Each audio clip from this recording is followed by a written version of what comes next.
waves crash on the beach of an endless sea. In them you hear a voice, a beckoning lure you have heard so many times before. It is the song of the horizon. She calls to you. She sings of endless wonders and untold horrors, of golden promises and dire warnings, and you know her song. It has always been there. Listen, can you hear it? The wind is in your favor, the tide is rising, the sea is yours for the taking, and your ship awaits. Fair winds and following seas, brave mariner. May fortune find you when the horizon calls. Ahoy and welcome everybody. Welcome to Horizon's Call. Welcome back to Horizon's Call. Holy heck, it's been a time. It's been a few weeks. We're very excited to be back, to have you back as well as we get even closer to our season finale and then leave again for a period of time. But taking time off is important. It's important for physical, emotional, mental health, and that will always be more important than playing a fun little game. But this fun little game means a lot to me, and I'm very excited to have these lovely people back once again. Before we get started, I do want to say a couple of things. First off, my name is Derek Sword. I use he, him pronouns. I am your GM for this game and many games here on Sword and Key, as I am the sword half of Sword and Key. If you want to find more of Sword and Key's stuff, including like discount codes for our affiliates, podcast that I do, our socials, all that kind of stuff. If you want to join our Discord and hang out with cool folks, talk about cool things, all that stuff and more at beacons.ai/sword and key. Find it all one neat, nice place there. I'll say more about it later. Also, we here at Sword and Key, especially for this game, for Horizon's Call, really want to pay our players, but we are but a humble channel, and the money that you all are very generous enough to put through Twitch and kind of support us in that way is very much appreciated. It not to lessen that appreciation at all. It pays most of what we're looking for as far as when we look for licenses and all the kind of stuff that we pay to support our channel. So until we get this channel in the black and out of the red, we can't really pay our players too much out of pocket, because then this stops being fun and turns into employment, and I'm not filling out paperwork for that.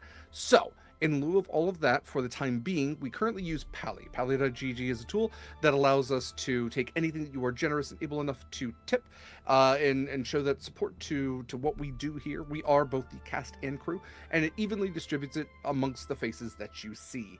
You also can impact our game. If you hit certain levels, you can give advantages, you can give crits, you can give black spots, which are complications. Hey, if you give enough, I'll let you name a boat. Fun stuff like that.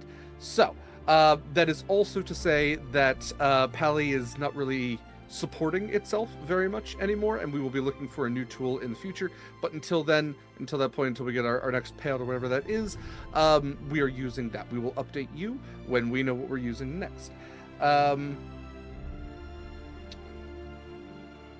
I see your message. I will message you back. I'm going to have these lovely people go around, say a little bit more about themselves and their characters, and then we have a little recap, and then we're going to jump right back into it. So, Mare, I do believe you go first, if you don't mind starting us out. Hello, I am Mary. I use they, she pronouns, and I play Acacia, your centaur rogue druid who is probably about to have her hair singed off, and no one likes the smell of burning hair. So, let's go. Sarcasm. Whoops. Woo. Woo. All right. I think it's fun. I think it's really fun. This is a fun game. Eva, you're up next. Hi, hello, it's me, Eva, and my pronouns are she, her, and tonight I am playing Weenie, your plucky sea elf, alchemical alchemist, and part-time bard. And yeah, I think that's about it. Okay. And part-time coordinator of Little Jeffrey. Yeah, we've had a lot of conversation. Even I have had a lot of time to drive together recently, where I'm now off work for a couple of weeks, and we've had some very long chats in the car about the implications of Little Jeffrey and what he means for the world, and none of them are good, and I'm not going to share any of them now. But I'm just saying, Little Jeffrey he's a world-breaking little man. Good stuff. Mikyl, I believe you're up next. Not worried for Jeffrey at all. Hi, fam. I'm Mikyl, he, him pronouns. I'm playing Proximus, your Triton, Shadow Sorcerer, Oath of the Guardian Paladin. Yeah, just happy to be back and trying to make plans to come visit these folks in person. And a special thank you to Mikyl, as always, for the artwork that you see here on the overlay, as well as the artwork that you see on our promotional materials. Mykyl's a fantastic artist. We're so very appreciative of what he does. Last but absolutely least, we have Kaila. Hi, hello. My name is Kaila. Use she, her pronouns. I play our Siren Storm Sorcerer Scarlett Shores, who also uses she, her pronouns, and has gotten us in just this small wee bit of a pickle. I think Scarlett's gotten herself into a little spicy pickle here, but that's not good phrasing.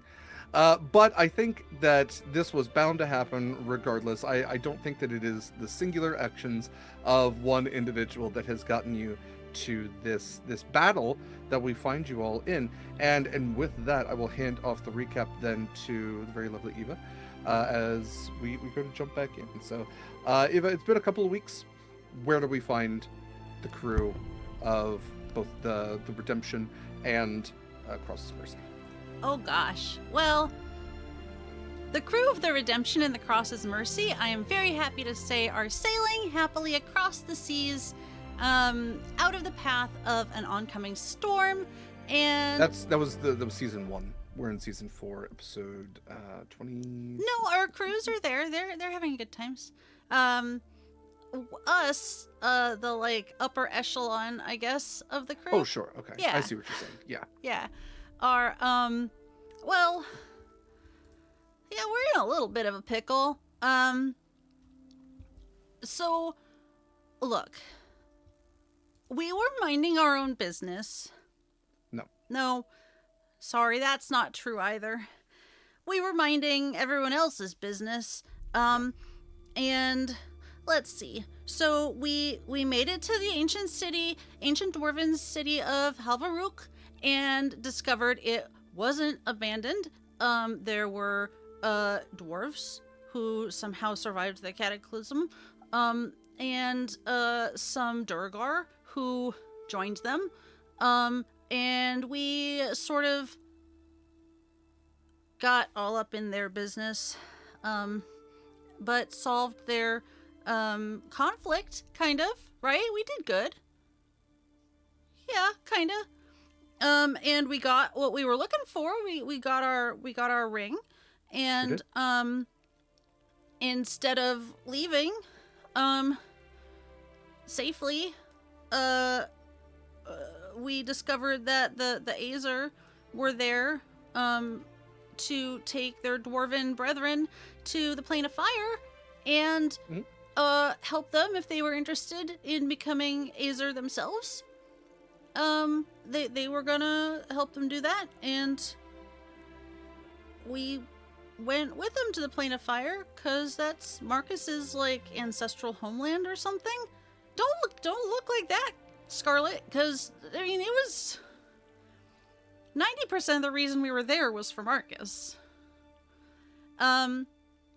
So we met Marcus's dad, who was very brusque.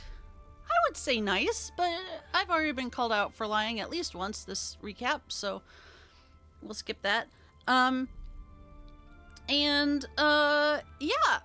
Marcus's dad Barback was like, hey, I've got pirate ships if you want to come with us to drop the Azer and dwarves off at their fancy forge.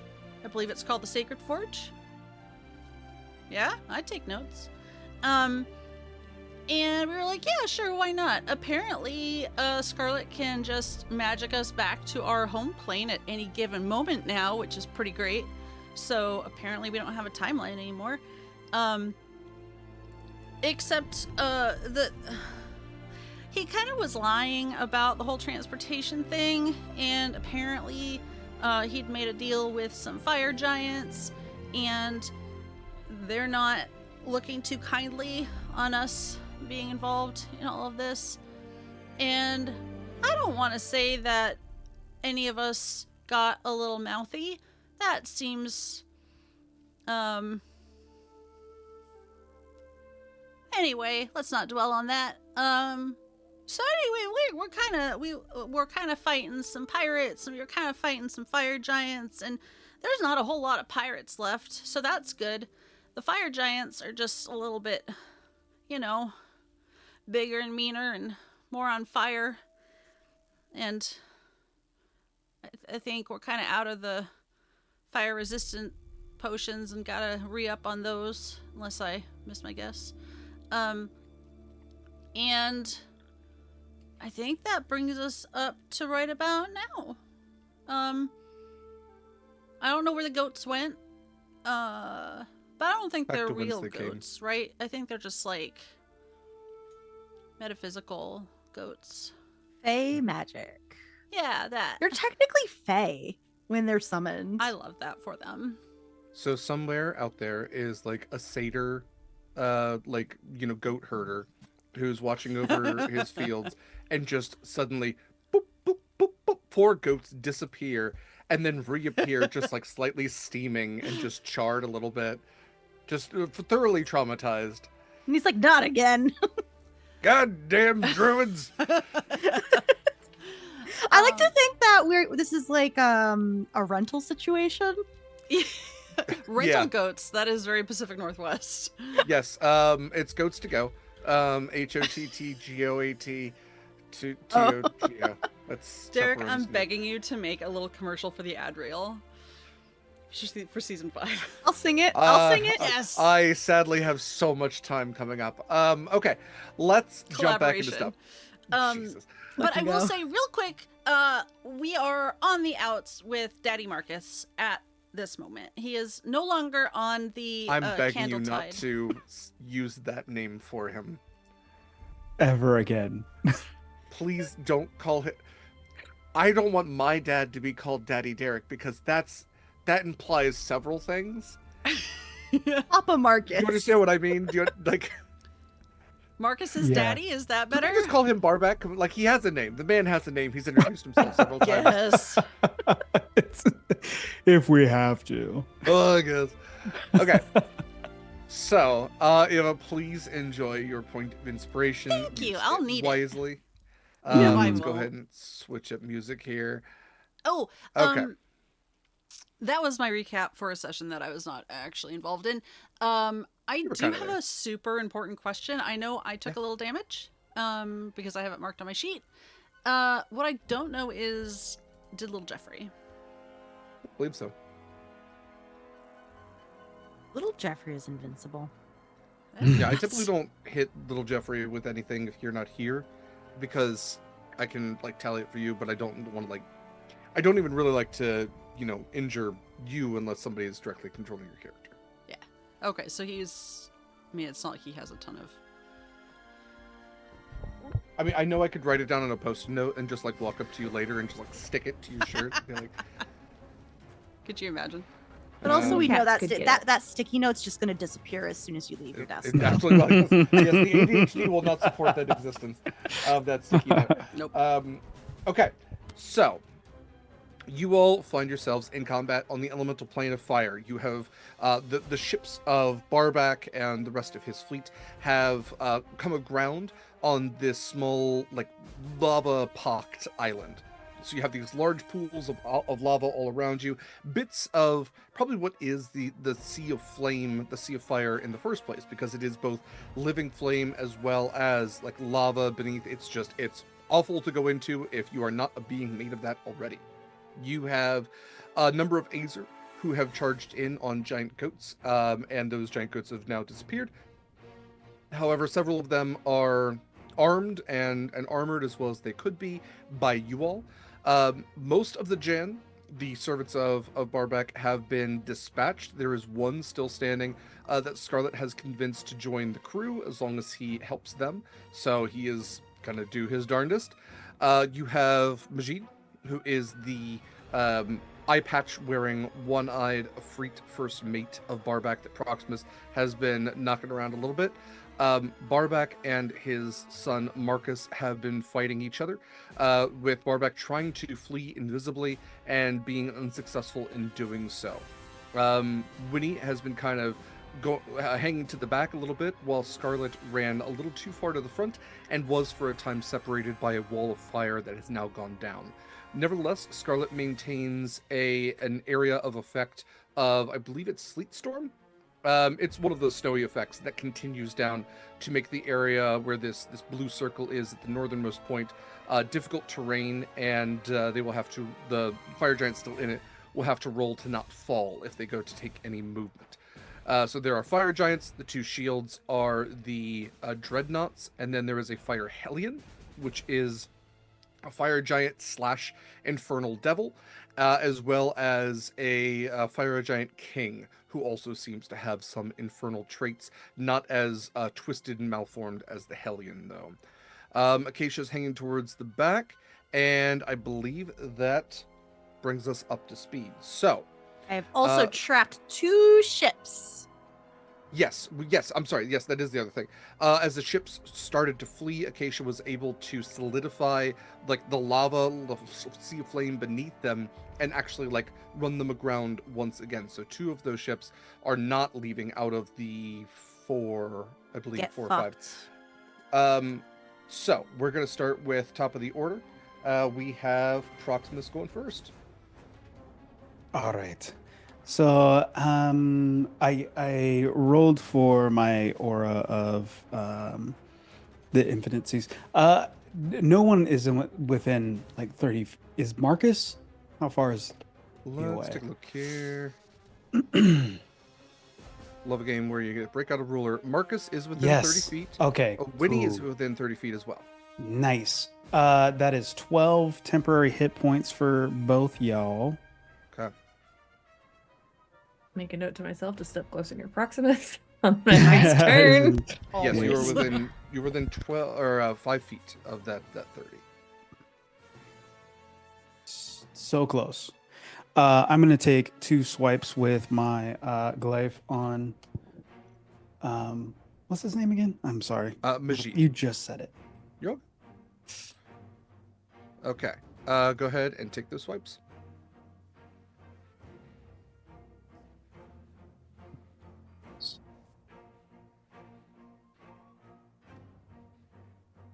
Like I said, he is looking pretty beat up at this point. He was also trying to run, but you stopped him pretty hardly in his tracks as Barback gave the command to flee, and his John also tried to run, but ineffectually so. 2 19s, 2 Both will hit. 7s for.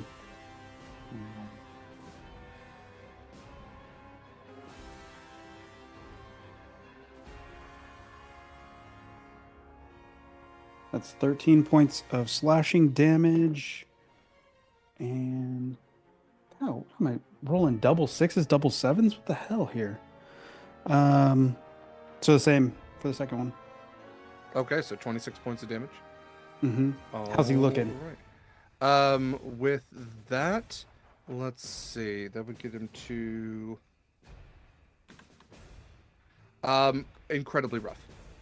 He is pretty slashed up at this point. You can see kind of like this molten-esque blood dripping from these slashes that you kind of cut all over him. He has, his large scimitar-like sword that he is trying to block these attacks with. But you can also see that this is an older Afreet.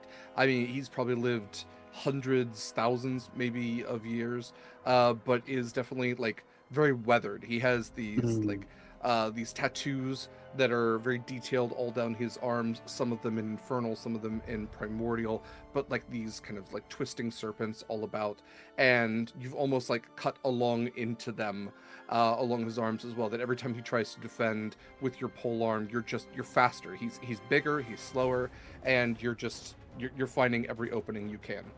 So yeah, I do a slice, that really cool thing where somebody does a hop and a spin and the blade comes around again, and hit him with the second one, just twin strikes because I rolled the same. And then I want to bring the back of my glaive up using my polearm master to oh, I totally forgot about that actually. Thank you, Eva. I am going to do 2 more strikes because I'm hasted as I forgot. So that's perfect. Oh, 8. Oh, so close. 18 and a 19. Plus 12. Yeah. All right, I shall.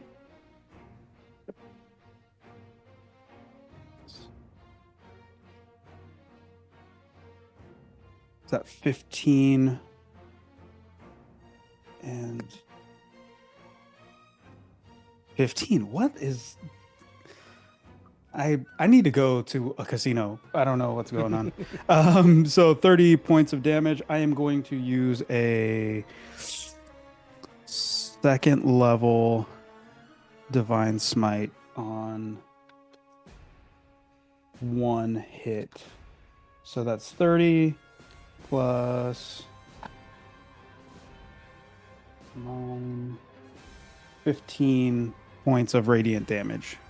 45 points of damage. He had 6 hit points left after that 30. You, as you're like, he watches your blade glow with this radiant divine light and come down for this final slash. How do you finish off Barback? I think I would take the swipe up, and then the swipe down would be a double handed overhand slice. And he's how tall? Because he's large, right? He is large, yeah. So he's about as big as a hill giant. So he's about 15-ish feet. So with my first 2 strikes, I strike and he bends down a little bit. I jump off of his knee, striking up, and then when I come down, it's 2-handed glaive right down the middle of divine slice, and that is my turn. And I apologize. Oh, I say Barback. This is Majid. Please go ahead. Majid. And then I want to make my movement. So I do have. So as you slash down, you see the fear in his eyes as he realizes like this is the end, and you hear the word "Captain" kind of come out of his mouth right before you. As you slash down, he begins to disintegrate into dust. Your blade cuts through him as he is crumbling into dust, and as like the blade kind of hits the ground, he has fully disintegrated. There is ash just kind of, left in a pile on the ground, some of it blowing away in this like hot wind that's cutting through, and he has left behind a couple of pieces of clothing that he was wearing, as well as like there's kind of a fancier looking belt, and there is his blade, which he has dropped. But please go ahead, take your movement. Yeah, I'm gonna move to right next to Scarlett. Okay. Yeah. All right. And that is my turn. Got it. Okay. It is Barback's turn, and Barback is kind of, looking down at his son. I was trying to make this simpler. Make it a clean break. As far as things go, let you live your life, have me live mine, but I see this cannot be, and it is always for sons to be the ones to kill their fathers. But perhaps we could flip that coin today, and do what apparently I should have done many years ago, and smother you in your crib. And he is going to use Enlarge. He is going to make himself 1 size bigger. So target size doubles in all dimensions, weight is multiplied by 8, growth, okay. So yes, let me make his token 1 size bigger here. Damn it, Winnie, I think we need large horse. Yeah, especially with Acacia now to his back, he doesn't really seem to care. This No. armor that he's wearing, this chain grows in proportion as well. His blade and like the shadow he's casting down over Marcus, it is like, a cloud has come over the sun, though there is no sun in this particular plane. And then he is going to take his scimitar attacks, and I believe he gets to add. Where's enlarge? I believe he adds a D4. Yes. Okay. Okay. So let's see. He's got a +10 to hit, and Marcus has a 16 AC. That first one's actually not going to hit. It's only 15. That second one is a dirty 20, so that will hit. And so Marcus is going to take 2d6 plus 6 plus 1d4. And actually, it's going to take more than that. But okay, so that's 12. And sorry, I'm not trying to hold you up for an NPC, but you know, it's a moment. Okay, so 14 points of slashing damage, and then only 2 points of fire damage. So, okay. And then I will have Marcus use his uncanny dodge to have that further. Okay. All right, so you watch as like this blade kind of smashes down next to Marcus. He's able to dodge the way out of the first one, but as it like comes back up and there's kind of an elbow shoved into it, he gets the wind knocked out of him, and a bit of the blade is able to slash through the armor that he's wearing on his shoulder. Marcus is not looking super great. He's looking a little winded and a little outmatched now against his father, who has grown in size. But Scarlett, it is your turn. Fuck. Okay.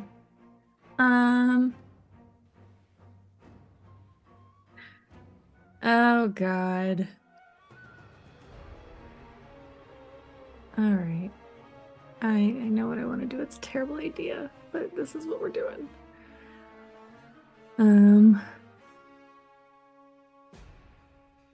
I can get there. Okay.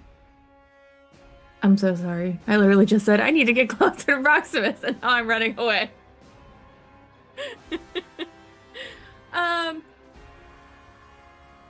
I would like to drop concentration on the Sleet Storm. Okay. And I would like to cast Banishment on Barback. Okay. He has to make a Charisma save of 18. Okay. He has a +3 charisma. That is a 14 on the dice. That is only a 17. Okay. I have a minute. Okay. Barback is popped out of existence into a bubble dimension for 1 minute.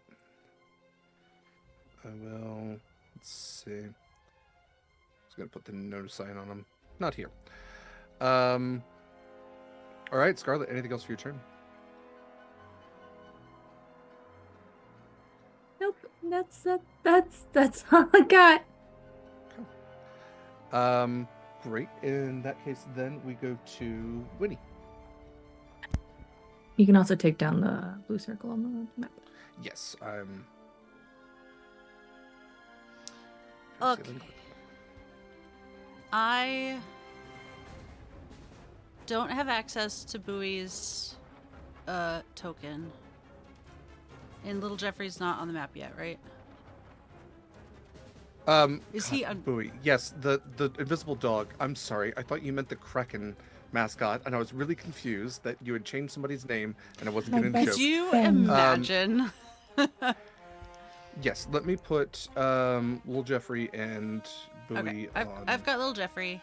I'm just gonna say he's with me, Okay. but Bowie's not in my list of accessible characters. Yeah, I don't think I've added him to that, That's but I can plop him down. Thank you. I am not worried about where Barback has gone. So, this first one, right? Where's the measuring? That's fine. Okay, you promise this little pirate is our friend, right? Scarlett seems to have I mean, I think if you all die, he's not like going to try to resuscitate you, but you're the best chance that he has at surviving at this point, considering how close he is to everything else. I mean, I was able to cross him without having a attack of opportunity from him, so That's true. He is not giving up his best chance at survival right now, which happens to be you. However, that does not mean he will turn and run first chance he gets. no, that's fair. I can't move Bowie. But if Bowie could be just behind Proximus, Okay. Yes, adding buoy to your thing is a lot of work that I cannot do in this moment. do not worry about it. And Bowie's invisible. So that is fine. So Proximus, on like the back of your legs, you just feel hot dog breath.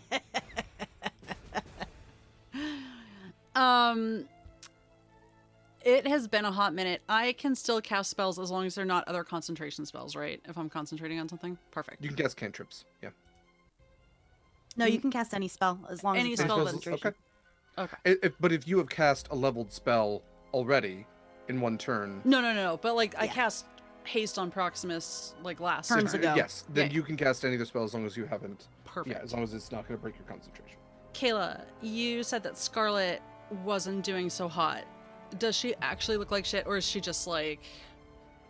we're about 40% of 100%. So yes, looks like actual love shit. you so much.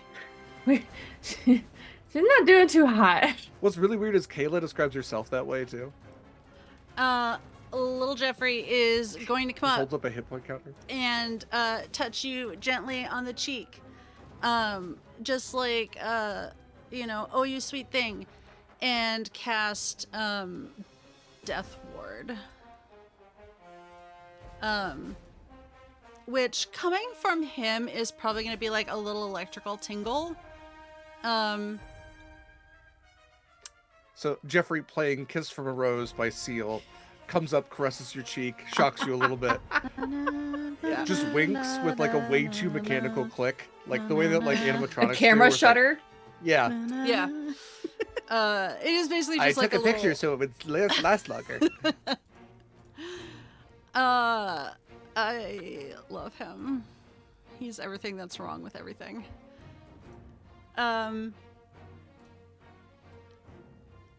And God, we're just so far from everything. That's fine. I really don't want to get up any closer, but that's fine. I guess for my bonus action, I am going to give Acacia Bardic Inspiration. Am I within range? 60 feet? You've got to be within 60 feet. I don't know. Oh yeah, To be fair, I Yes. did eyeball that, but Yes, sorry. I thought I measured everything you else. were- So. I thought you were closer to Proximus. No, I'm shoving everyone else up forward. And I'm gonna be honest, I'm not gonna go anywhere. I'm gonna just stay behind this. This map's hard to tell. Like, is there cover around here? Can I like crouch? If you can point somewhere, like if you can Like find is, something on the map that looks like it might have cover, like I'll reason here? with you. Like there's rocks and stuff. Like this looks like a Yeah, box that kind or of- that- something. Yeah, that looks like a little bit of stone. Like there's ruins Okay. around. So I would Yeah. consider that like the longer part would be probably half cover, but you can That's get 3/4. Fine. I just like I wanted to move, but I also don't want to just like be in front. I want Proximus to be in front. I think I feel good about that. Yeah. That it for your turn? It feels like a loaded question, but yes. It's not. Okay. Yes. Great. Fire Hellion is up next. I'm gonna double check that. So let's see. Yes, cool. All right. Fire Hellion right up front. This is a heavily armored. That is to say, like, okay, so you have the dreadnoughts, and those are fire giants whose whole thing is defense. They have these two massive tower shields covered in spikes, like they don't really have a lot of melee kind of stuff, right? They don't have any weapons. They're just about defense. They're about standing on either side of the king and protecting him. The Hellion is like the antithesis of that. This guy has horns that are wrapped out of this helmet. You can see like there's this absolute just like infernal kind of like inside of its mouth. Like it's glowing like a crucible of a forge from the inside of this thing's fanged mouth. It looks like it is like a giant fire giant was twisted and remolded to look closer to a devil. These pointed ears, this whip-like tail, and carries this massive mace that doubles as like this torch. This thing is bright even in the elemental plane of fire, and this thing is going to step forward and take its attacks on Proximus. Is going to take its Morning Star attacks as Proximus. This thing is huge. It is very, very big.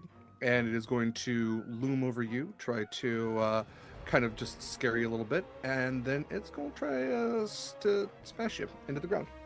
So we have a plus 11 to hit. Proximus, you have an AC of 19. That's an 18 on the die. That will hit, and that is an 11 on the die. Both will hit. This thing is going to do... Doesn't haste give me... Like 2 extra AC or something. 2 like AC, that. yeah, so 21. I'll change it in our chat. Okay, cool. Then yes. But sorry both about that. I They'd think still both hit. would still hit Yeah. then. Yeah. So you're going to take 3d8 plus 2d10 fire damage, 3d8 piercing damage at least. So the piercing damage is going to be 20 points, and the fire damage is just 7. 27. And let me see if I can. Okay. You cannot regain any hit points until the start of the Hellion's next turn at this point. Oh. That is it for its turn. We now go to the fire giants in general. So I'm going to have them move forward here in just a moment. I just want to double check one thing with the fire Hellion. What were we saying about death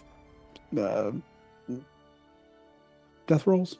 Some You can't regain hit points. Yeah, no death rolls just yet. You're fine. Not yet. Not yet. Okay, so fire giants. Let's see here. What? Too many stat blocks. I'm telling you. Let's see. It's Azer. That's. How do I not have just a regular old fire giant somewhere in here? It's Azer. I just want to see how fast you move. Give me a break. No, that's in a free. There we go. Okay, so they have 30 feet of movement. So let's go ahead and have.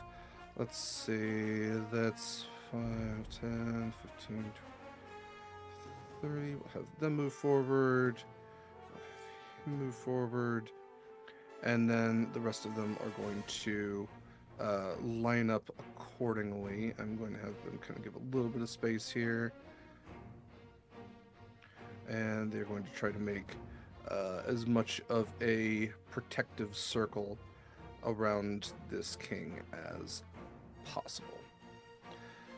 Okay. The fire giants then let's see.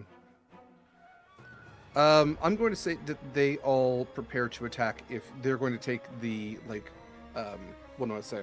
They're going to hold their action to attack if anybody comes within range of them, but they are not going to do anything else for their turn. And at that point, then we're going to the fire dreadnoughts, who are going to also take their place on either side of the king and hold their actions. And then we have the king himself, who is a little more impulsive than the people who work for him. So he is going to use his bolts of Imix, and he is going to, let's see, who's a good target for him? Winnie, he is going to try to hit you, and Scarlett, he is going to try to hit you. Winnie, you have half cover. I believe that boosts your AC. Oh. I need to look that up real quick. Give me one moment. Because I want to... Do you want us by half Plus cover? 2. Plus 2 AC? Okay, thank you. Okay. So, Bolts of Mimics. Okay, this is a plus 8 to hit. So, Winnie, let's do yours first. That is a 12 on the die. That's a dirty 20 with a... So is your AC 19 or is it 21? It's 21 with the bonus. Okay, so he does not hit you, and then Scarlett, that is a nat 20 on the die. So he is going to do his double damage here. So this is 120-foot range. He has a basically a scepter that is searing like a brand on the end, and as he points it, those of you, no religion check or anything like that, just like I'm going to tell you the lore. It has the symbol of the kind of pseudo god Imix, which there's like, for the elemental planes, there is one above all elemental for each of the 4. Imix is the evil god of like firestorms and raging flames and infernos. And so Scarlet, let's see, 3d10 plus 4, and I will need a wisdom saving throw from you, Scarlet.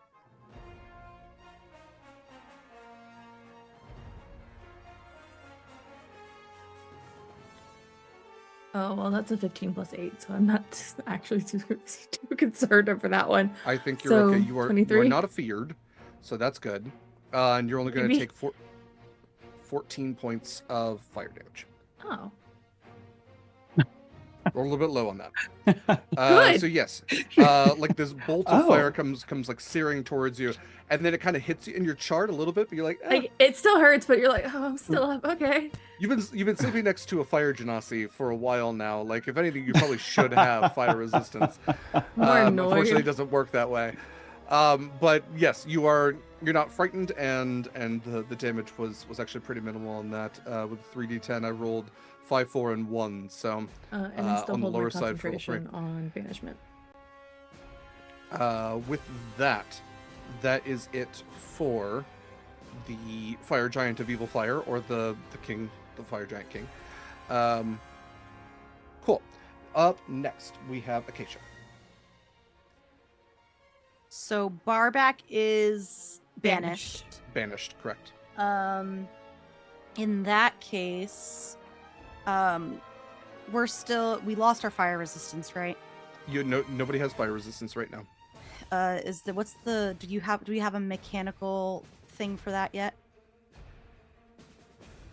Or What do you mean? we're the plane of fire. Are we taking damage each turn, or is it just... I'm not going to bring that into the fight because the fight is short, but like after the fight, that's when we're going. Yeah, because I mean, all of this is in 6 seconds, right? Right. So I'm not going to give you active disadvantage or anything. Like it's wearing off. You're going to take the full brunt of damage from attacks, but I'm not going to say that like you can't breathe or you're starting to char or anything like that. We'll worry about that after the fight. Okay, so that's going to be more of a narrative thing, not necessarily mechanical one. Yeah, that's a lot to tack on in what is already a big fight. Everybody Got say it. thank you, Derek. Thank you. Thank you. I was Derek. worried about that. It's for myself. This is a selfish reason. Okay, so in that case, I'm gonna chug a potion really quick. Okay. I always call that a bonus action. Yes, Winnie gave us a bunch of the stolen potions from the alchemist, from Halvaruk. So I'm gonna just chug a potion of giant size, please. Can you just make me bigger? Because I'm pretty sure that's just the enlarge spell. You big girl. Yeah. Yeah. Okay. So you are huge now. You are I'm the ready. size of the giants. I'm ready when that motherfucker comes back, but he is not the priority right now. So I am gonna move, I think, 40 feet to get closer. That's not what I wanted. I wanted a line. So I'm gonna move closer. We're just gonna stand up, a bunch of dead bodies right here. And then Winnie probably hears me, but I love it when people group up together. So it is a 20 radius sphere. Okay. So 40 feet in total. So I'm catching all of these folks. Yeah. I'm gonna cast Ice Storm. Okay. That is a hail of rock hard ice pounds to the ground at a 20-foot radius, 40-foot high cylinder centered on that point. They must make a DC 17 Dex saving throws. Do they have bludgeoning resistance at all? I don't believe any of them do. Do they have vulnerability to cold? They do not, weirdly enough. Okay, so I'm just going to Immune roll to fire. everything all together then. A creature takes 2d8 bludgeoning and 4d6 cold on a failed save and half as much on a successful one. It also turns the area of effect into difficult terrain until the end of my next turn. Okay. So the Dreadnoughts failed. The Fire Giant of Evil Fire rolled a nat 20, so the King will succeed. The Fire Unfortunate. Hellion will also fail, and I think you also got 2 regular Fire Giants.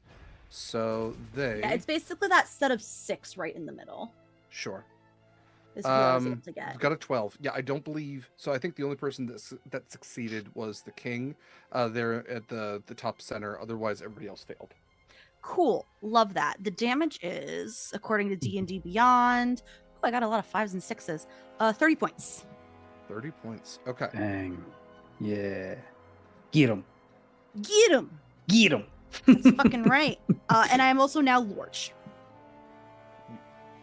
Oh, did you go down in size? No, sorry. I'm just saying I'm big. I'm just really okay, big. No, yeah. I'm Bigger. Non-mechanically large.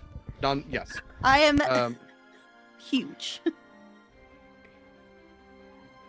Okay. One of the Fire Giants had already taken some damage. The one in the front so right. Potion So actually, of giant size. It says you become huge for 24 hours if you are medium or smaller, but or you just want to count it as enlarge. well, we can count it as 24 hours. I mean, they try to make centaurs medium anyway. We made them large because that's more fun. So technically, you're supposed to be medium one way or another. All right. You're huge. It's Okay. Cool. okay. Does the King take half damage? Is that what you Yes. said? Okay. Yes. Cool. And then you are going to take 15, which is... Okay. Cool. Yes. shit. For that duration, your strength becomes 25 if it isn't already higher, and your hit point maximum is doubled. Your current hit points are doubled when you drink the potion. I knew it was better Damn, than regular son. and large, but like In dang. addition, your reach increases by 5 feet. When rolling damage for weapons enlarged in this manner, roll 3 times the normal number of dice. When the effect ends, any hit points you have above your hit point max become temporary hit points. Cool. I don't know how to do that in D&D Beyond, but I got a lot. You can click on your hit points, and it'll allow you to temporarily change them. Cool.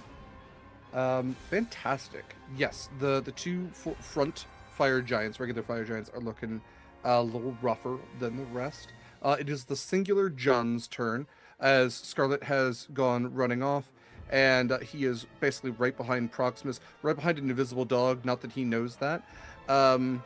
He is going to kind of just like look around, see if there's anything he can necessarily do.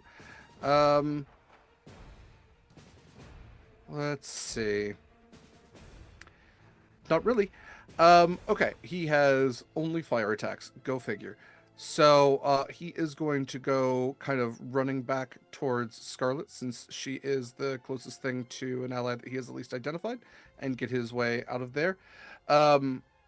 Scarlett, I'm going to say that he does have a singular health potion on him, so he does apply that to you as his turn. He will kind of just hand that over to you and go, anything that I can do to help, I am just more than happy to.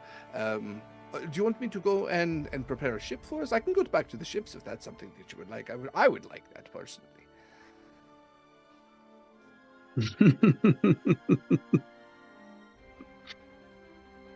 You know, do whatever you see best. Just go away. Yes. Oh, a very wise decision. Okay, I will keep running. Thank you. You're such a wise captain. So much wiser than the other one that you made disappear from all of existence. You can stop talking now. Goodbye. Okay. He will continue running. I'm trying to And concentrate now- on banishment and just.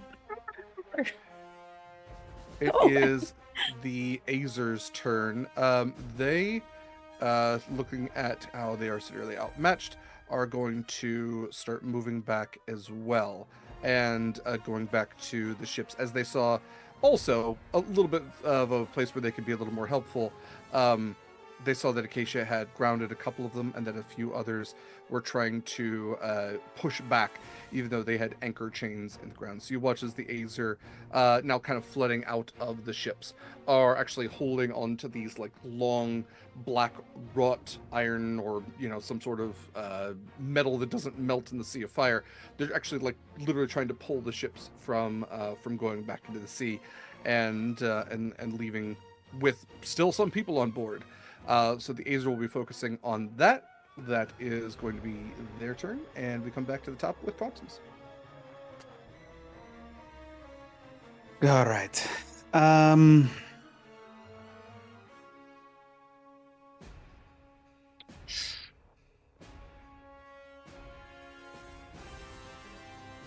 So looking at the map, you got the Fire Hellion right in front of you. Has definitely Yeah. taken some damage. You got a couple of Fire Giants that are looking a little rough on either side. Everybody's taking damage except for the back 4 regular Fire Giants. Mhm. But definitely the ones up front the 3 up front are looking the worst out of everybody. I'm gonna go for the fire giant's legs, swiping at both of them, just going wild.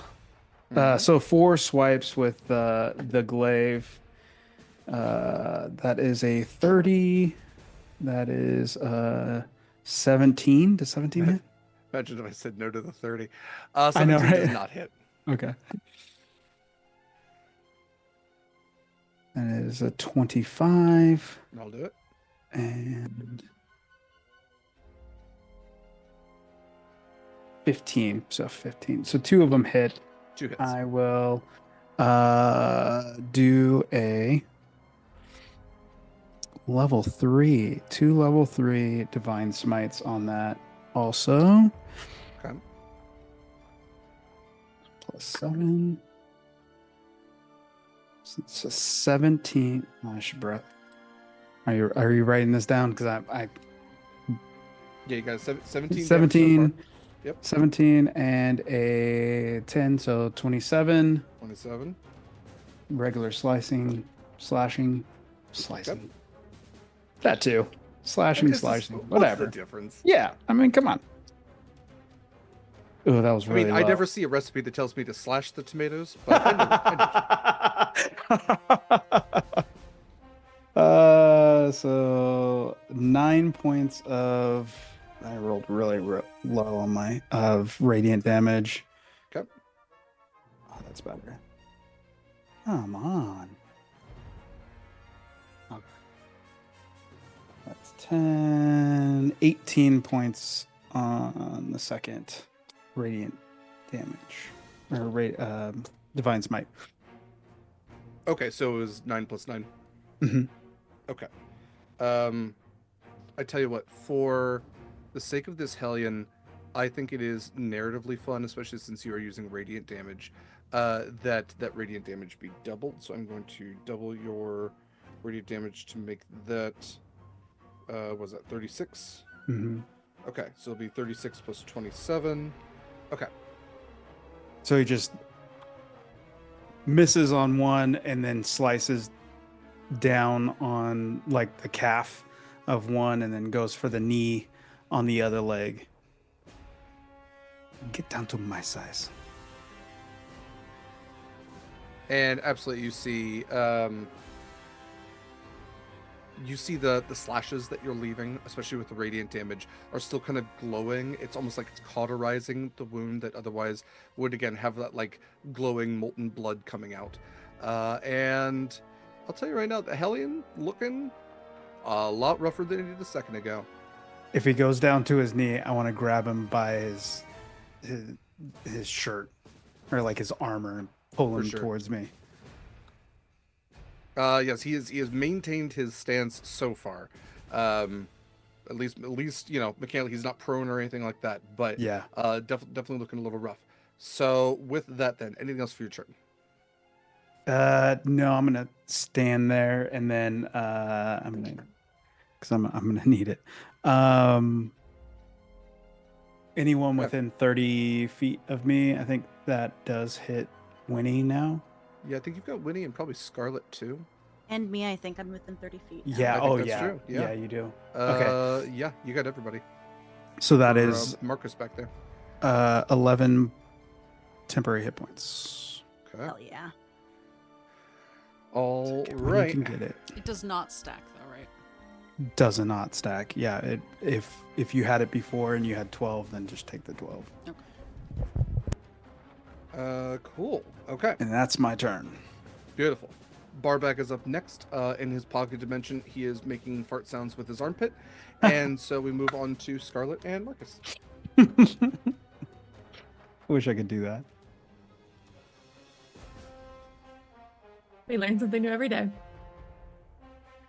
So did Useless Pirate actually like throw the healing potion on me, or do I need to actively drink it? I will say that it has been applied to you, whether he like splashed you with it, like Okay. a drink in the face, or whether he just like gently cradled your neck as he like tilted it back in your mouth. He used his action to apply Okay. a health potion to you. And it was just a regular one, correct? It was a regular health potion. That's all he had on him. Cool. Hey, I'll take it. I'm still holding concentration on banishment. So I'll do what I do best, and I will Eldritch Blast the king. Okay. All 3 beams at him. Okay. I find my 3d20s. Please, dice, don't fail me now. I know it's been a while. That is a 29, a Yeah. 14, and a 16. The 29 will be the only one that hits. Okay. That is fair. And that is 8 points of damage. Force damage. All right. He takes all 8.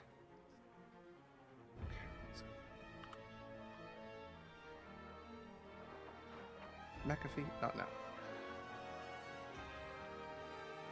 Okay. Cool. Anything else for your turn? Nope. Cool. All right. Marcus then is going to use his turn to come running up. Although he does recognize the danger of you two being next to each other. So, let's see. 15. It's going to go right up here just behind Winnie then. And I don't believe that he has anything particularly ranged, actually. Weirdly enough, but let's take a look.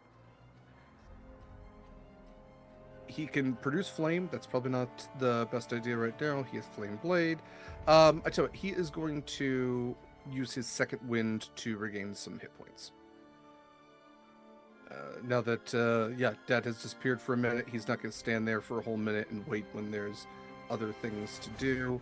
And I'm going to give him the dodge action to Hold on.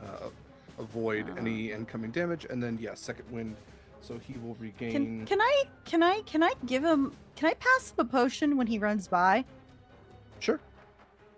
Yeah, I'd like to just pass him a potion of what does it look like? Hold on, let me see what it says. Like what does it taste like? Well, regardless, I pass him a potion of lightning breath. So it probably looks like bottled you know those little things that you touch and like the lightning like comes jumping to your fingers, like little I Yeah. love those things. Lemon Yeah, so sherbet, I bet it tastes like. So I pass him that. I pass him the potion of lightning breath. Yeah, it's probably like minty and very sour, and also like if you were to chew on aluminum foil and you had metal fillings, Oh, Like- no. like those little sparks in the back. I hate that image. No, no. I hate that image, Derek. It's a thing. It's a thing. Okay. So yes, then he will take his, because I think that's an action bonus action that he's already got. But he now has Potion of Lightning Breath that he can apply on his next turn. Yeah. That will be it for Marcus then. So next up we have Winnie Jeffrey. Team name. Weffrey. I am going. Mommy shark, baby shark. Do. I am going to cast. Oh, little Jeffrey's way back there. Blur on myself. Nope, I'm not. Dang it, concentration. It's the worst. It is the worst. Yeah, you're gonna cast Song 2 by Blur on yourself? Yeah. Okay, this big boy in front is gonna get the full Little Jeffrey's Dissonant Whispers, Careless Whispers experience. Which is a Wisdom 16 saving throw. Okay. So we're doing this, the one that's in the very front, the Fire Hellion? Yeah. Yeah. Okay, Wisdom, we have a +2 to Wisdom. That's an 11 though, so that's only 13. Actually, I'm sorry, there's a +6 saving throw to Wisdom, so that is a 17. Okay, so in which case that's 3d6, which is 5 psychic damage. I'm sorry, that's a failed save. I lied. Okay. Wow. Little Jeffrey, it's 2 psychic damage. And then Wait, did the Fire Hellion succeed or fail? With the he 17? succeeded. Okay. On a successful save, they take half as much damage. Okay. So it was a 5 for damage. Okay. So that would be a 2, right? Because you ran down. Yeah. Yeah. We'll call that 2. Proximus, you watch as the Fire Hellion for just a moment gets like a slight headache and then just shakes it off. Yeah. Maw.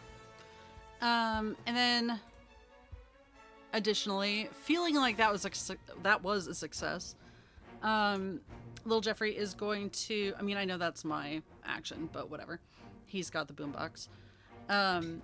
He's going to use his Force Strike on the Hellion, which is a 19 plus 4, 23 to hit. 23 definitely hits. Which is a 6. Oh, nope. You can't roll a 6 on a d4, it turns out. No. Proficiency. That is a 8. Okay. Force Strike. I don't like when he does more damage than I do. I'm curious, does Little Jeffrey have like Black Widow gauntlets? Absolutely, Is he, Black like- Widow gauntlets. Yep. Okay, I didn't know if he was shooting teeth, like he opened his mouth and they like flew out because they would just replenish, and he's got like a Gatling gun in there. That's even better. He has so many things already where he just constantly has his mouth open. I feel like that Is he does an make Austin more sense. Powers reference that he's a shark with a freaking laser beam attached to his head? Millennials think that's really funny. Would that be force damage? It could be. We'll work on it. It depends on Eldritch Blast is force damage, and that's pretty much a laser beam. Yeah, that's true. That is... Yeah, I think it just depends on what version we're on for Little Jeffrey. I don't like that. You should. You should.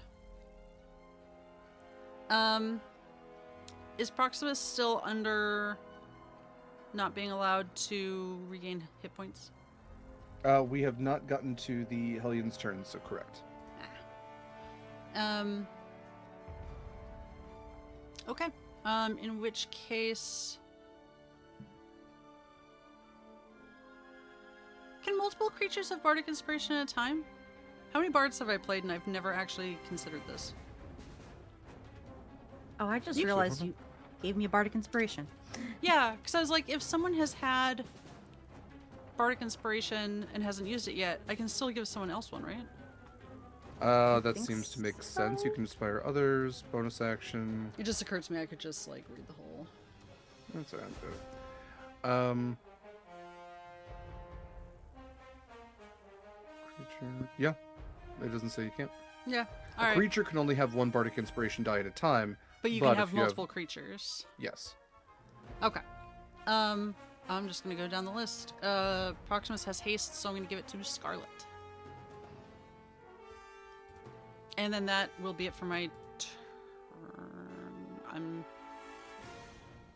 actually going to have could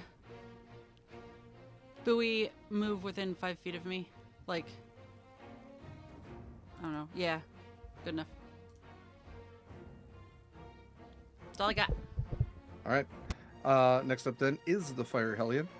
So Fire Hellion having taken some damage there, but still has Proximus square in his sights, is going to do 2 more Morning Star attacks. So 11 plus 11 to hit.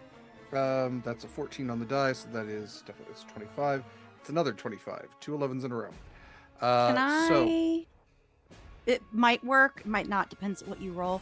I'd like to use my Cosmic Omen as a reaction to subtract a d6 okay. from one of You- those. would you like to roll the d6? Or would you like me to? You can roll the d6.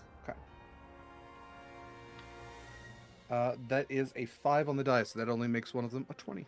Hell yeah! So that does reduce one of the attack stats. Proximus, Fucking you're go! only going to take the, let's see, 3d8. What does your magic look like? Oh, I Acacia? think in this point, it's just a large, bright flash in front of you of like pretend it's like a firework of stars. Oh, just enough for me to like sidestep his Yeah. morning star. It's Love it. it's bright enough in his face where it causes him to miss, or like a hesitation for you to just move it off to the side. Okay, so cool. Proximus, you are going Thank to you. take Hell yeah! 26 points of piercing damage and Ooh. 12 points of fire damage. So Ow. that is 38. Yikes. And once again, you cannot regain hit points until the start of the Hellion's next turn. Man, I don't like this dude at all. No, absolutely not. I will also point out to you Soul Taker, a giant or humanoid that is reduced to 0 hit points by the Hellion dies, and its soul rises as a lemure on Avernus in 1d4 hours.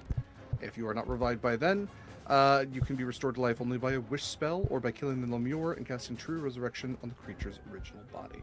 I'm sorry, what? Just That's heads his up. weapon. The that is morning one star, of or his that's fe- one that of is- his that is- features. Yeah, that is a trait. It doesn't matter if he kills you with that or the infernal orb. That's so. I will also note that he has gotten a few lemures when he took out so many of those John earlier on. But it's been less Okay, than a but do- minute. He hasn't had time, right? They haven't- Yeah, they haven't they pop up risen in yet. 1d4 hours, but that's Yeah. also hell. Yeah. Yeah. Man, go imagine with if it was a weapon and we gave it to little Jeffrey. No. It's not. Thank goodness it's not. Don't get killed by the although- lemur. Got it. Although there are, as we learned in Zenith this week, Hellfire weapons, which do send anything you kill to To- Avernus, where they rise as lemures, and so everybody in Avernus, or everybody in That's Zenith so- now has one of those. That's so badass. Yes. So Gosh. you can get Hellfire weapons off of these giants if that is something you want. Up If we make next- it that long. Yeah, if and when. Let's see, fire giants. I'm going to have these two circle in on Proximus then, and try to flank. Little flank stake. There we go. There's a very loud ethereal barking as they close in. We're going to have the dreadnoughts pop in right there, and then we're going to have the other fire giants also close. Getting in closer ranks. to each other. I'm happy with this. Let's do. Do you want me to remain there? Or... No, you do whatever you want. Okay. This is just Mare talking out loud. Mare saying Proximus. Acacia's inner Am I dialogue. the bait? Yeah. Yeah. So Proximus, fishing these with, are you're also fishing plus with 11 fish, attacks. right? There's 2 of them, so there's going to be 4 in total. That's a 1 on the die. That one's not going to hit. That's a 2 on the die. That's not going to hit. That's a 14. That one will, and that is another 1. So only 1 greatsword attack. I don't know how I rolled so many 20s and then literally 2 1s and a 2. Okay, so 66 plus 7 slashing damage. So Proximus, you are going to take 22 points of slashing damage from one of the fire giants as they are literally just slashing like down at you, and you're dodging every one of them now, like kind of like completely collapsed in. It's like driving down the highway and having semi trucks in front of you and on both sides. It's so claustrophobic as it's just like all of this heat, all of this metal all around you. You have these like massive swords coming down, slamming at your feet behind you, and you're ducking and diving around so many of them until one of them does catch you, kind of knocks the wind out of you with like the back of the blade. But yeah, pretty good show, all things told. Up next we have. Fire Dreadnought's already moved. Fire Giant King. So, Fire Giant King is still kind of behind everybody. I'm going to have him use his Bolt of Imix again. Yeah, because the other thing is a within 10 feet. Okay. So let's take a look at the map. He is going to try to target Acacia because she's big. And That's fair. let's say he's going to try to probably target Marcus too as a target that I'm trying to think of who he'd be able to see over top of everybody. Acacia's one that makes sense. Winnie doesn't make sense. It's probably either Scarlett or Marcus, and Scarlett was not too affected by the last one, so he's got a new target. He'll see if Marcus might be the one. Let's see here. Or he could not. Or he could not. Oh, well, Marcus does have the dodge action, just to kind of help that out. Acacia, that's a 19. Does that hit you? No, I have my Okay. shield out. That is a nat 20 on Marcus, so this will be... Well, actually, it has to be disadvantage. And so that's a 19. That's still going to hit with a plus 8. And so Marcus is going to take 3d10 plus 4 fire damage halved, because he's a fire genasi.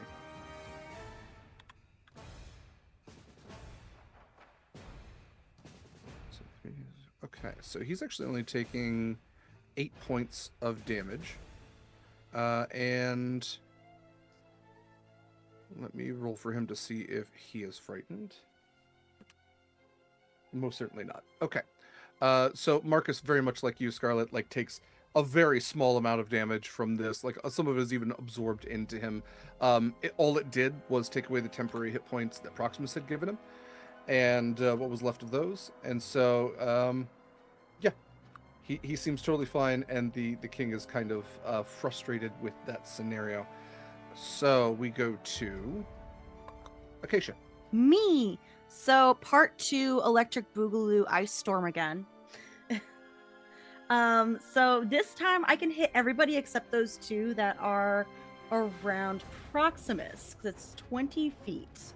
Oh, so yeah? it's gonna be all those motherfuckers. Okay. So DC Let's- 17 Dex 17. saving throw. And we're gonna do 2d8 and 4d6 cold. They all failed. I rolled a 1, I rolled a 2, and then I rolled a 16, and all of them have at least a -1, if not more than that. So 26 points total. Okay.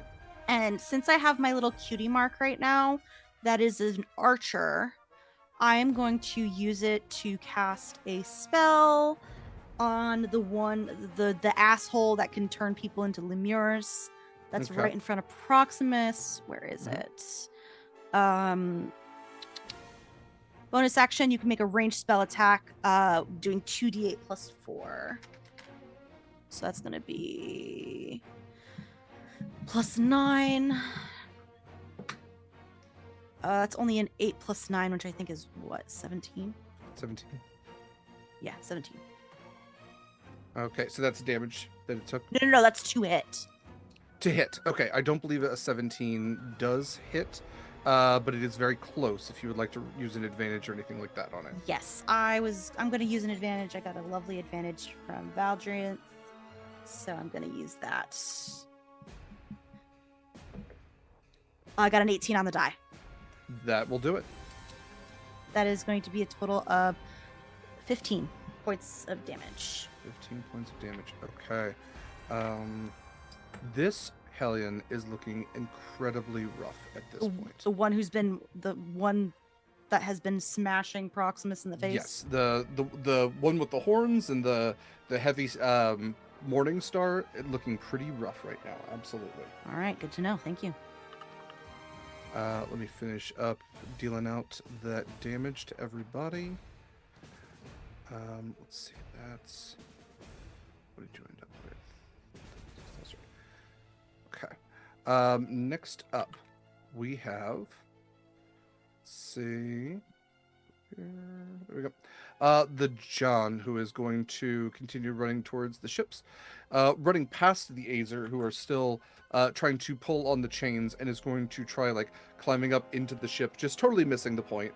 The ships are handily being dealt with by these like metal dwarves, very like stout, digging their feet into the lava rock of this island and like pulling the ships almost sideways back. Like one of them is literally pretty hardly to the side, near capsizing at this point, as a lot of the sailors on board are struggling, and so I don't think any of the ships are going anywhere at this point, especially not the Obsidian Queen, which has everybody off of it, but the Merciless, the Ruby Wish, the Rage, and the Iron Claw are all being handily dealt with. Next up then, top of the order, we come back to Proximus, and this is turn 2 out of 10 for Bartek. All right. So the Hellion right in front of me, I'm going to take 2 swipes at him with my glaive. Come on. That is a 20. Wait. 30. Because it's plus 12. It was an 18 on the die. Okay, yeah. Give me something good. Come on. And a 19? Does 19 hit? It does. Okay. So I'm going to do a 2 4th level, which maxes out my Divine Smite.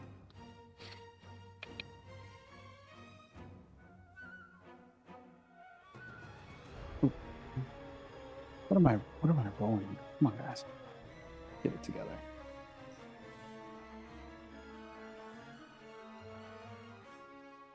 $16 and 13, no, 11 That's your damage. for slicing damage for non-magical, or well, and then I'm going to do my Divine Smite separate. So those were the 2 swipes without the Divine Smite. Okay. 5d8. I will tell you that with that, if you would, I think almost regardless of what your Divine Smite is, you were going to finish this thing off. So with those swipes, like whether they're right to the kneecaps or you're able to kind of like wrap around the legs, get the Achilles tendon, regardless, this Hellion falls to its knees and its face is still like about a foot above yours with how big it is. But this thing is just like breathing almost literal flame down at you with, again, that crucible like interior to its mouth. But it is... Its eyes are barely holding the light behind them. So go ahead and please finish off your damage. Okay, so I will use one Divine Smite and then see how that works. Okay, I am going to grab the back of his neck and run my glaive into his mouth, as it lights up. It is 16, 17, 27 radiant damage as the blade goes white hot, and I just slowly just in up through his head. Okay. Is he Proximus, still? he had 31 hit points left. You did 54. So I am going to subtract from that. I will do 10 points of damage each to the other fire giants on either side of him as we kind of do a little follow through. But still, I want to give you your cool moment. But absolutely, you have finished off this fire hellion. And from behind, as he kind of falls back, you see the look on the fire giant king's face as he has just this absolute just mask of rage. Mhm. And he yells out something in giant and like kind of reaches out and then points his scepter like directly at you with this threatening branding mark. Love it. So as he falls backwards, because he's standing right behind him to a distance, right? I want to Yes. step onto the chest of the fire hellion, point my glaive, and as a bonus action, I am going to hold up. Let me make sure I can do this because it sounds cool, but then I gotta make sure I follow through with it. Yeah. So I'm standing on the fire hellion's chest, pointing my white hot radiant glaive at him, and then I misty step as a bonus action. Okay. Where would you like to misty step to? Let's see. I got. So just poof, bamf. I want to move. Me 'Cause fuck these guys. imagining you like flying, misty stepping above and flying above them. I would love to just fly above. I'm gonna get fucking killed in the sky, and then one of my saving throws is me hitting the ground. Yeah. I do love the threatening, like pointing a weapon at him and then going, shit, running away. It's a feigned confidence. I will pop up over here, right between Marcus and Acacia. For sure. Cool. Okay. Proximus, you have felled the fire hellion. You have gotten yourself to a semblance of safety. We still have 2, 4, 6, 8, 7 fire giants left. 2 dreadnoughts, 1 fire giant of evil fire. Great name for him. And A partridge in a pear tree. Yeah, a few more turns before a freak comes back from a banishment spell. You all have your work cut out for you, but it is break time, so let's take a little bit of time to strategize, calm our brains, maybe a little bit. To you in the audience, stick around. This is a pretty big battle here as we get towards the end of season 4 here on Sword and Key for Horizon's Call. Pet your pets, do the things. We will be back shortly, and heck, we might even have a giveaway. So stick around. We got some cool stuff coming your way. All right.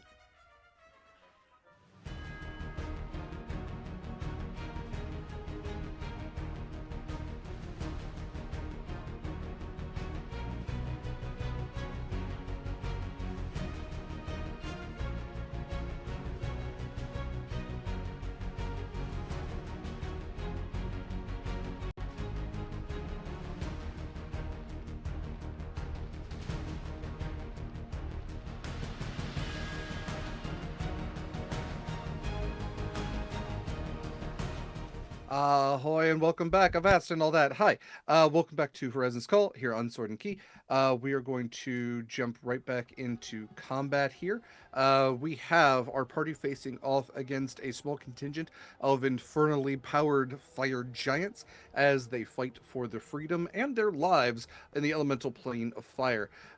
We have just had Proximus' turn where he finished off a fire hellion, dropping it to its knees, stabbing it through the bottom of its head, and then misty stepping his ass to safety. So As we jump back into combat, it would typically be Barbek's turn, the Afreet, father of Marcus, who betrayed him. However, Scarlett has banished him to another plane, a little demi-plane. So this is turn 2 out of 10 for him. And so we jump then to Scarlett and Marcus. It is y'all's turn.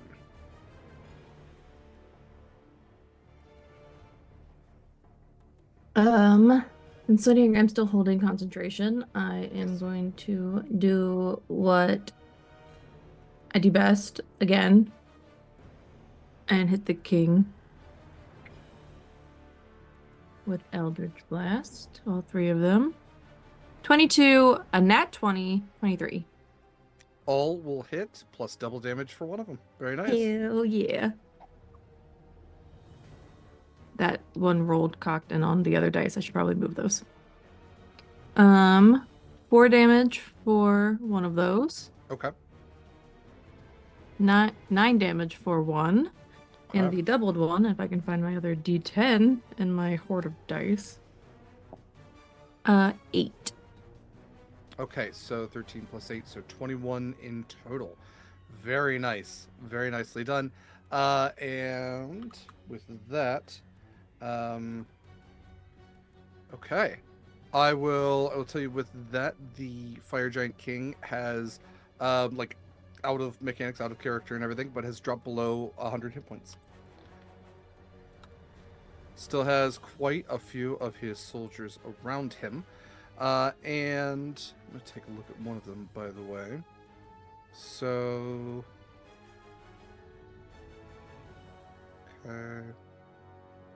Okay, cool. With that, then, anything you would like Marcus to do? He was taking the dodge action before. He is, thanks to Acacia, going to use his bonus action to drink the potion of lightning breath, which I'm also going to look up here real quick. But anything you would like for him to do in specific? Not die. Okay. That's not an action he can take. Roll for survival. Yeah. That's not how that That's works. what that You do skill's have for, right? the Yeah. spell from Little Jeffrey / Winnie, though.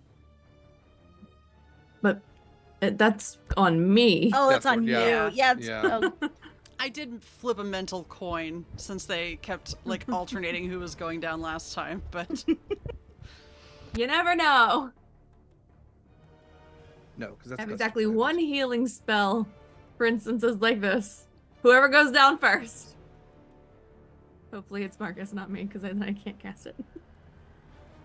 Okay. I'm trying to find the breath one. Is it? Oh, so there's a potion of fire breath. We'll just, yeah. We'll but a line. redo the damage. Okay. Exhale fire at a target within 30 feet of yourself. Target takes. Okay. Dexterity saving throw. Blah blah blah. Okay. So then, after Marcus imbibes that, since a lot of his stuff is fire-based, he can at least take this attack. He is going to drink that, and then to anybody, I guess Proximus, you're right next to him.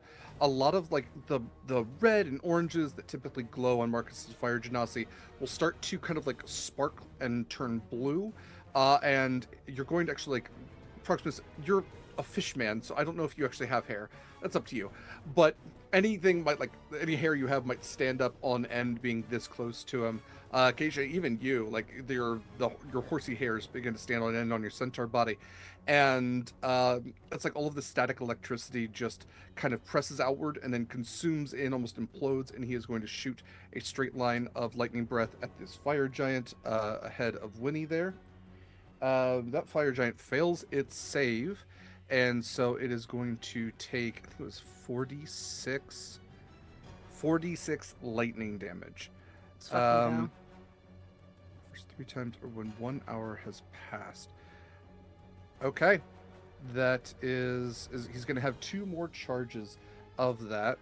But that will be his turn for now. So what's the 46?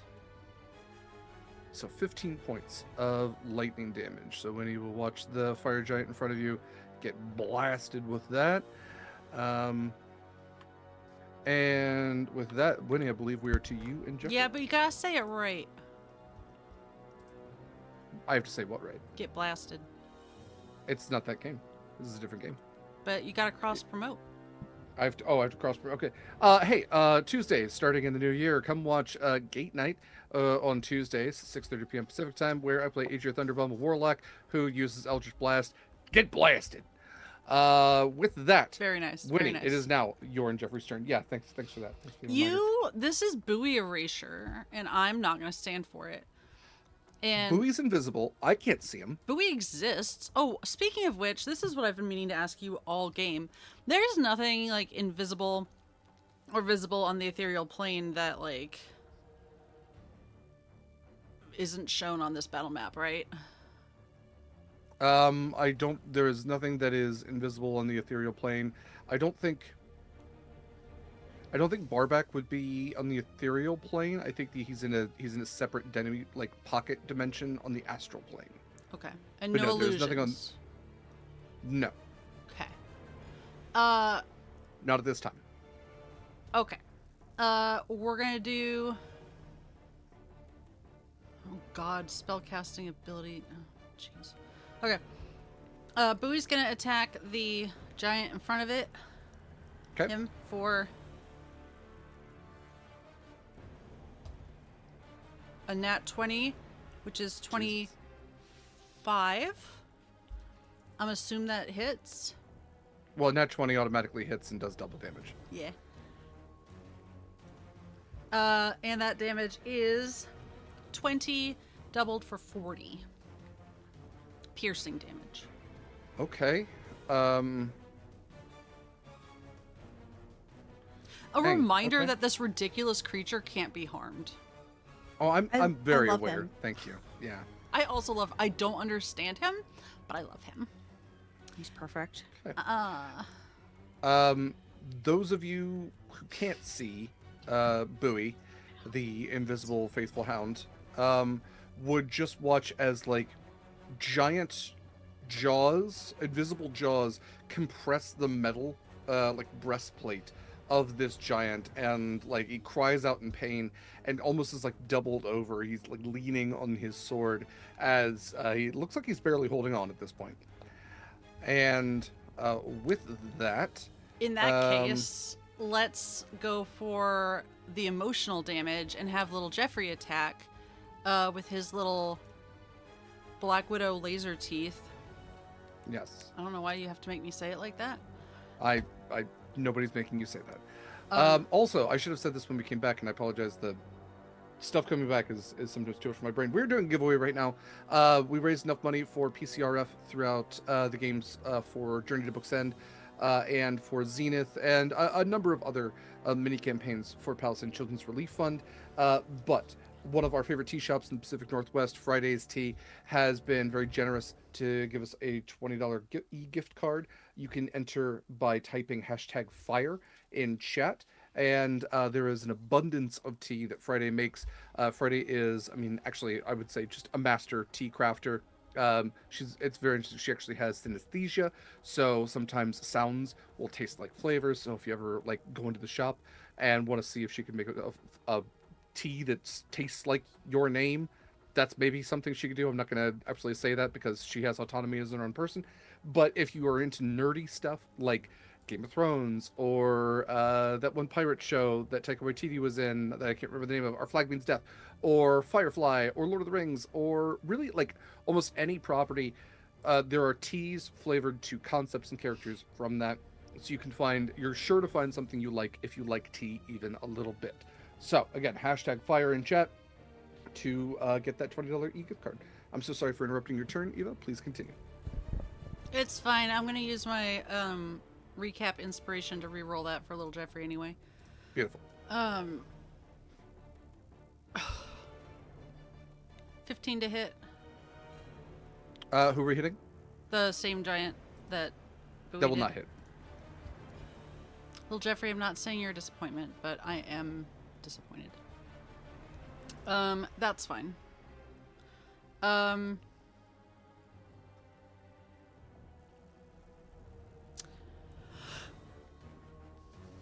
Who all is within my range?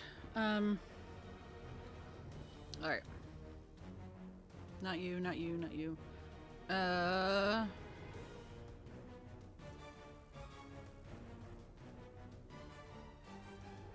you either.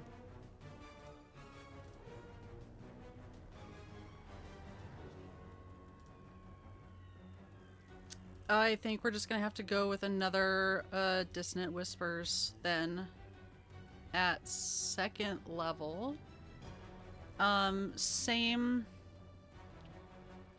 No. I'll cast it at this one, the one on the left. Okay. Wisdom 16 saving throw. Okay. Just +2 to wisdom. And that's a 7, so that's only a 9. Cool. It's 6 damage, but they do have to move away. From what? Me, technically. Okay. So they using, can't. So that's psychic damage and must immediately use its reaction if available to move as far as its speed allows away from you. But not onto obviously dangerous ground. Which, Okay. I don't know what that means for a fire giant in the Sea of Fire, but... Well, even if fire is a... Well, yeah, I guess they are immune to fire. Okay, so let's see. That's 5, 10, 15, 20... So they're going to run right back here, since that is directionally further away from you. Okay. Anything else for your turn? I will use my last Bardic Inspiration on Proximus, because I think I gave it to Scarlett last time. Yes. Excellent. So yeah. And as a reminder, that's 1d6 on any ability check, attack roll, or saving throw. Thank you. And I'm gonna stay where I am. Okay. So can that fire giant move back towards you on their turn, or is that like they're now have the frightened condition? So glad you asked. Super glad you asked. I doesn't say. I assume it's just for this turn. Okay, great. Because I feel like usually So- it says otherwise. Usually would say if there was a condition. Okay, the fire hellion is dead. It is now the fire giant's turn. I am going to have this one move forward since one of you are right there. And you, perceivably, you were the one that did this damage since you're closest to it. So it is going to take its scimitar, I'm sorry, its greatsword attacks, rather, at you. These have a +11 to hit. So that is a nat 20 on the first die. That is a 9, so a dirty 20 on the second. Okay. Wait, but I'm gonna silvery barbs. Nice. Okay. Please I'm and assuming you want a silvery barb The in that crit? 20? Yeah. Please and think. Okay, that turned into a 7, so that is only an 18 to hit, so that one does not Hooray! hit. Only one will hit then. Wait, the Yeah. I think it is. I think it's been a turn since I've used a reaction. Can I Think so. use my reaction on the one that did hit? Mhm. Do another cosmic omen. Reduce it by 6? Ooh. Hey, thanks. No. Roll a d6. And Yes, then I'm sorry. And then reduce it by subtract it. 8. Yeah. I'm Yes. sorry. Correct. Okay. So that was a dirty 20 before. That's a 6 on the die. So neither of those greatsword attacks hit. Yes. So they are definitely going to land, Winnie, as you cast up. Let's What go. does silvery barbs look like for an artificer? Are you like just shooting glitter in his face? Yes, but it's glass shards, I think. Pocket When- glass. Winnie has Pocket pocket glass.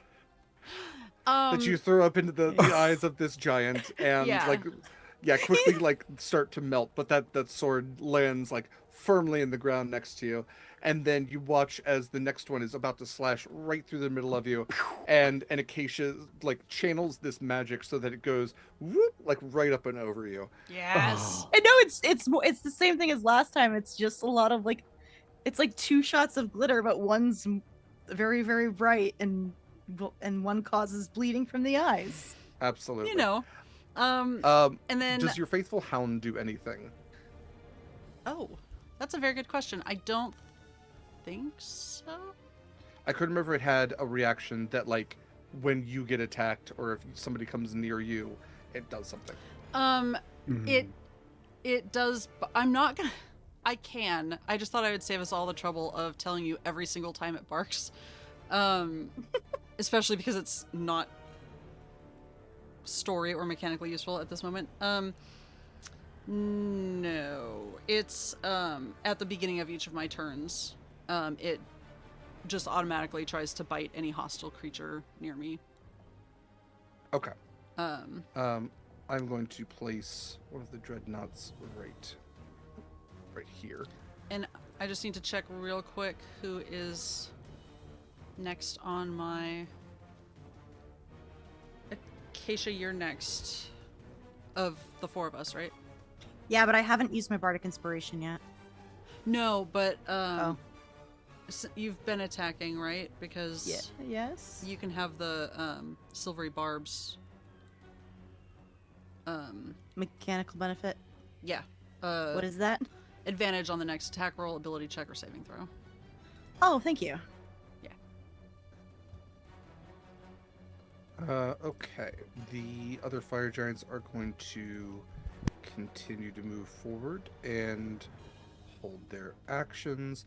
Actually, I'm going to have the one that Winnie pushed away. I'm going to have him try to dash to get a little bit closer up here. So he's going to be right in melee then with Scarlett. All the other ones are going to have prepared actions to attack should anyone try to get close to them. Or get within range, which might happen. Okay, cool. With that, then we are. Let's see. It is the Fire Giant King's turn. He is going to continue his BS. So. Okay, we still have his Bolts of Imix. And I think, Winnie, you are definitely going to take one of those as he's looking at a very damaged one of his soldiers. And Proximus, you are pretty much right within line of sight of him too. So he is going to shoot one at you after you felled his faithful Hellion. So again, +8 to hit. That's net 1 on the Winnie hit, and that is a 14 on Proximus. So ultimately that is a 22. So Proximus, that is going to be 3d10 plus 4, and I need a Wisdom saving throw from you. Unless you are immune to being frightened. Sorry. I think my aura actually. Hold on one second. Prevents me from. Wait, was that me too? Mm-hmm. The attack was a nat 1 for you when it did not hit you.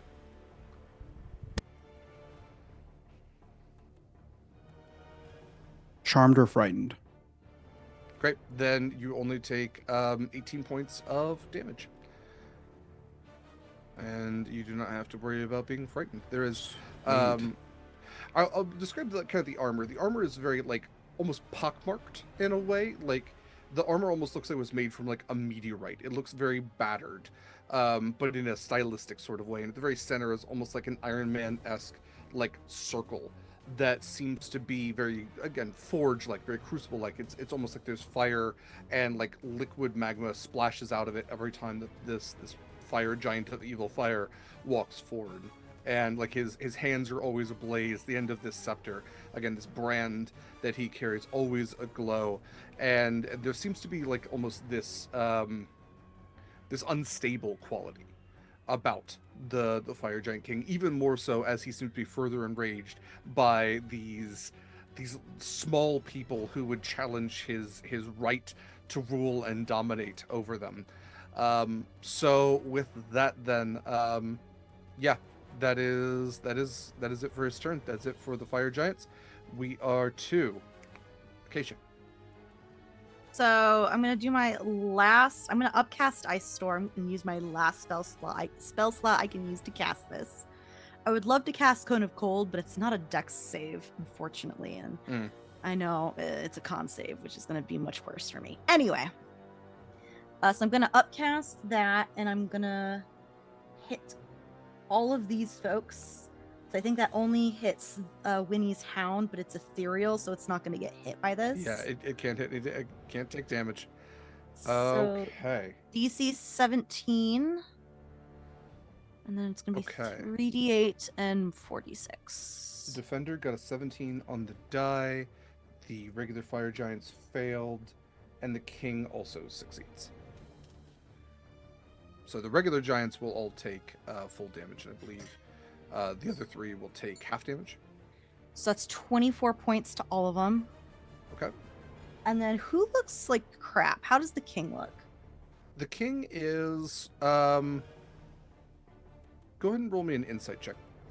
Sure, I can do that. This is a freebie. Where's my insight? Okay, there it is. I got a dirty 20. Cool. On a scale of 0 to 150, he's looking at about an 80. All right, I'm gonna use my my archer again to my archer cutie mark to go just shoot at him. I will be using the silvery barbs advantage to roll 17 on the die. Is that to hit The king. the king? The king, I believe, is an AC of 18. Yeah, 17 on the die. Yes. So Okay, I will 17 hit. on the die. Then yes. I'm sorry. Yes. I'm still decreasing hit points here, so I apologize if I No, it's fine. was distracted with that. That is, that's really good. That is 18 points of damage. 18 points of damage. Okay. So the king still needs to take 13 from the first attack, and then so that's 21, so 31 points of damage in total. Okay. Cool. And then you just take, let's see, what is that? There we go. Cool. Okay. Yes, the king is looking pretty rough at this point. Oh, yeah. And I think your circle big enough to get the fire giant that's right in front of Winnie? 1 I second. think it was. I think I got everybody except the one right in front of Scarlett. Okay.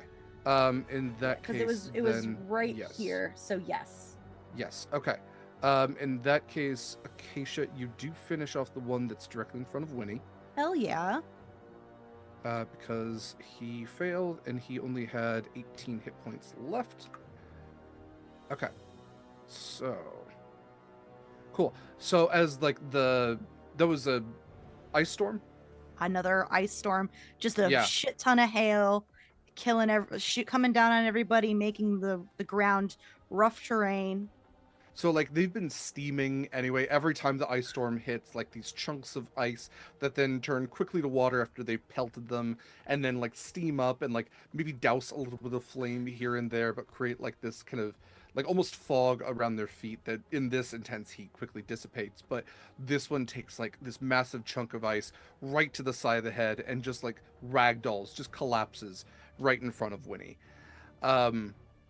Fantastic. Anything else for your turn? No, but out of character, can all of my smaller compatriots use these giants as cover? The corpses as cover? I will say if at a certain range, you could use a giant as like maybe half cover if you crouch down. All right, I just They're figured huge I'd creatures. ask. If you bend one in half and you're small enough, I would give you half cover for that. Not but me, also, obviously. if a giant's right behind it, they can reach over. Maybe less so on that one. Okay. The John and Azer are having their little scuffle behind you all. If you were to turn back, you would see that the Azer are being pretty successful in grounding these ships and have started to board them. And you can see that the Azer are now arming themselves with a lot of the weapons that the John have surrendered to them. Yeah, it seems like the Azer are having a pretty good time with this. You don't see any of the regular dwarves, as they're staying pretty close inside. Those that you can see are inside the chilled boxes where they can better maintain. Let's go back to top of the order with Proximus. This is turn 3 out of 10 for Barback. Ooh. Yeah. All right. I was saving some stuff for Barback, but you know what? We gotta make things work, you know what I mean? All right, so I am going to fly like 20, like 10 feet up, just so that I get like a clean line of sight with the king, the fire giant king, and I am going to cast Rotham's psychic lance because I can read and speak. It is a intelligence saving throw of 18. Okay. So let's see. We have a +0 bonus. That's what I was hoping for. And rolled a 19 on the die. Damn. All right. Well, you know, you can't get them all, right? And then I'm going to use 2 sorcery points to hasten a spell. And I'm going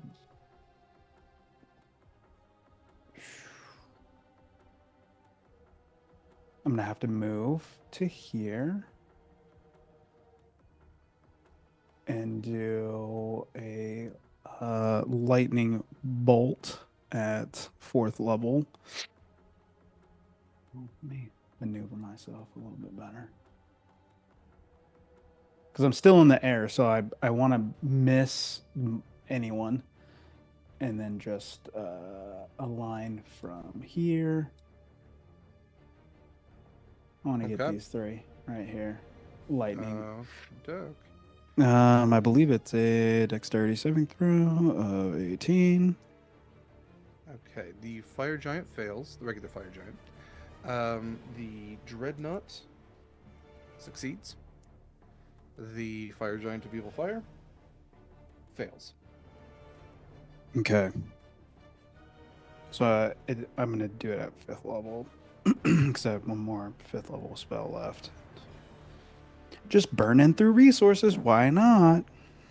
That's what fights are for. What are you going to use? Lightning bolt in like a social interaction? All right, so I'm gonna do 5.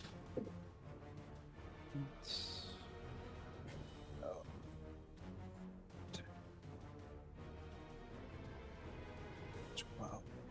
22, 32, 38, 43 points of lightning damage. Okay. And then halved for the one that made it. Okay, so we'll say 21. Okay. And then I think I've moved all my movement and... Oh, I will, from where I'm standing 30 feet, I think I should get everybody with my aura. That is 12. Yes. My D6s are rolling good, baby. Yeah. All right. So 12 temporary hit points for everyone who's in 30 feet of me. Okay. Damn, I was really trying to incapacitate the king. I will tell you that the king, turn. it looks incredibly rough, like, and also unstable. Again, I think the stability that you were kind of seeing before, where it was pretty marginal before with the anger, you're starting to see cracks where the armor meets that are now like glowing. You're also starting to see bits of the armor, like where again it was pockmarked. It's almost like, you know, somebody hammered little circles into all of it. Some of those circles are starting to pop out, and become like, the revert outwards, almost like there's like popcorn underneath, as he seems to almost be like like those little fidget toys, right? Where you pop the little pops all over them. It's like a kid is popping every single one of them kind of in random sequence. Oh. And there's like this, again, like destabilizing, like almost explosive force. Hint, hint. Can we all see this? Can we all see this, Derek? Yes, this is very clear to all of you. We might want to get away from that, everybody, in the mind link. Okay. With that, Proximus, very great turn. Scarlett, Marcus, it is your turn. I'm gonna drop banishment. Okay. Barback, with a pop of, displaced air, like when your ears kind of pop, but just like it almost out around you, appears far behind you all here. And I would like to cast Chain Lightning on the king at level 7. Okay. So there is an extra jump. Instead of 3, there's 4. And individuals off the king. Okay. It is an 18 deck save. Great. Let's see here. 18 dex. The king has a -1 to dex. The king has a 13. The king fails. The other fire giants have a +3. And that is only a 13 for them. So they all fail, unless you would like to hit one of the... Well, I guess you'd have to hit one of the dreadnoughts. So let me roll for a dreadnought. They have a +4. And that's 12 on the dice, so a 16 in total for the dreadnought. All right, so they all fail. Neat. Okay. They all take 40 lightning damage. Get it. Okay. A lot of stuff is going to happen here very quickly. The king is dead. Long live the king. Let me deduct 40 points from everybody else around him, because then I'm going to have to deduct a lot more momentarily here. So give me just a moment. As they're down to 70. They're down to 70. What happened to you? Chain lightning. Yeah. God, a brutal spell. 4. I'm gonna do it to all the ones like that were circled around, with the exception of the one in front.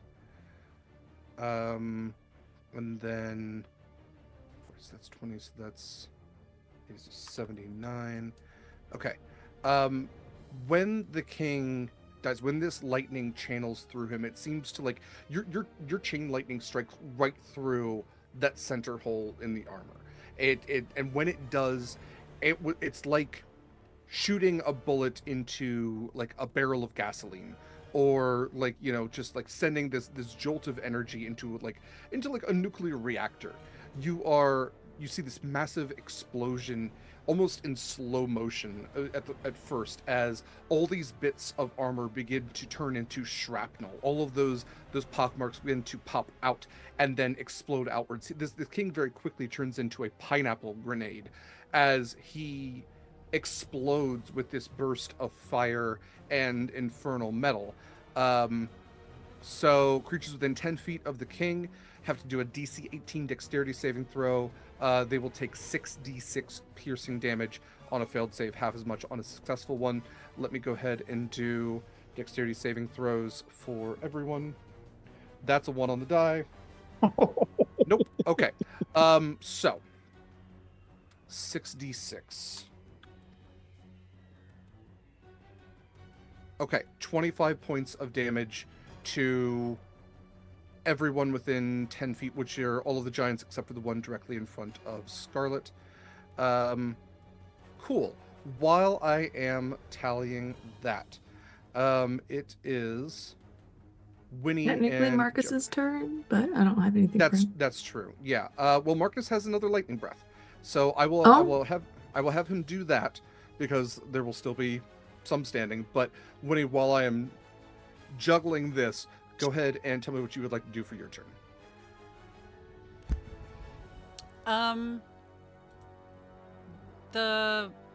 This one? Yes, that fire dreadnought. Yeah. Gonna get bit.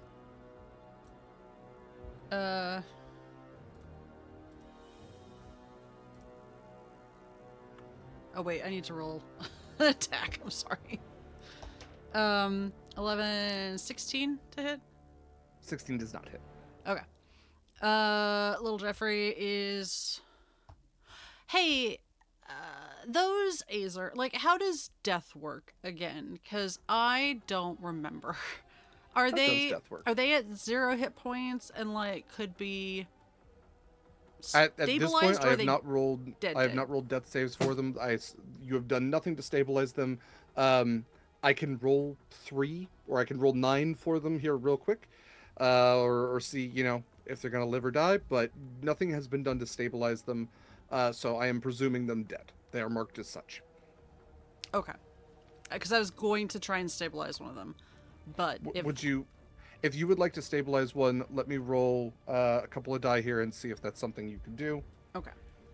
That's a fail. That's a fail. That's a fail. One of them is dead. That's a success. That's a success. So that's a fail. That's a fail. That's a nat 20. Okay. Whoa. This one pops up to 1 hit point Hot diggity. and is stabilized. And then let's determine the last one. 1, 2. Nope. Okay. This back one is stabilized but not up. 2 successes, 2 losses. On actually those 2 is pretty close on them. But yes, the one in front here is perfectly fine, and I'm going to have him join his brethren back here as Hot they diggity. fight for control of the ships. But yes, this one back here is alive, but not super conscious or, like, you know, capable of So doing still much. could be stabilized. Stabilized in the sense they're not doing death saves. You want to think of it that way. Okay. If you have what was the I have spell you were Spare going the to use? Dying that I was going to have Little Jeffrey do. Okay. If you would like Little Jeffrey to use Spare the Dying, I will consider this last one not dead. Okay. In which case, Little Jeffrey will come over. It was the one in top. Oh. Yes. Oh no. He'll give him a little, like, high five to his, like, floppy dead hand, and, like, try and high five it. So he'll, like, resuscitate him through, like, electro high five? Do you want the little shark boy to make out with the dead Azer? No, I was thinking of, like, chest compressions. Do you think Little Jeffrey knows how to do chest compressions? I don't Staying know. alive, Winnie? little Jeffrey. Staying alive. He could probably do stay Hot to alive. go also works. Hey, Joe, oh, Gio. I do believe that Little Jeffrey does have the entire catalog of Chapel Roan He downloaded. does. Chapel Gnome. Oh my god, can we meet Chapel Gnome? She's If we very important. survive. Okay, she has does have a lot of free time, but let's see. Let's see if Can we she can give get a Chapel Gnome. can she come on tour to Ascension Isle? Yeah, see if you can get her to come to Phoenix Landing. That she can add it to her her round the world tour. Valerie can pull some strings, right? We need to cheer everybody up. Come on, let's go. Hey folks, there is still time to sign up for, or I should say, Giveaway. enroll. Yeah, do the giveaway. #fire. $20 for Fire. Friday Tea. Is Fire. Barback is still alive? Yes. I don't know what that Yep. icon means. Oh, I think that's That's where he was banished. He is no longer banished. I will no. remove The that icon was from- because I had clicked on the screen like a fool. I am going to, haha, because I'm pretty sure he went visible 4 months ago when I was here last. I am going to throw a little glass jar with a little floaty thing in it. It's kind of like a fairy from Zelda, but not alive, because that'd be weird and messed up. Hey, listen. And that is a... I'm going to use one of my advantages because that's ridiculous. That's much better. 27 to hit. 27 definitely hits. And he's going to take 5 radiant damage, but he emits a dim light in a 10-foot radius and cannot benefit from the invisible condition. Because I don't trust him. He's a little weasel. And if he's not the one that went invisible earlier... He was. I'm a fool. Okay, good. He was. And I am going to... I think that might be it. Okay. What do my shoes do?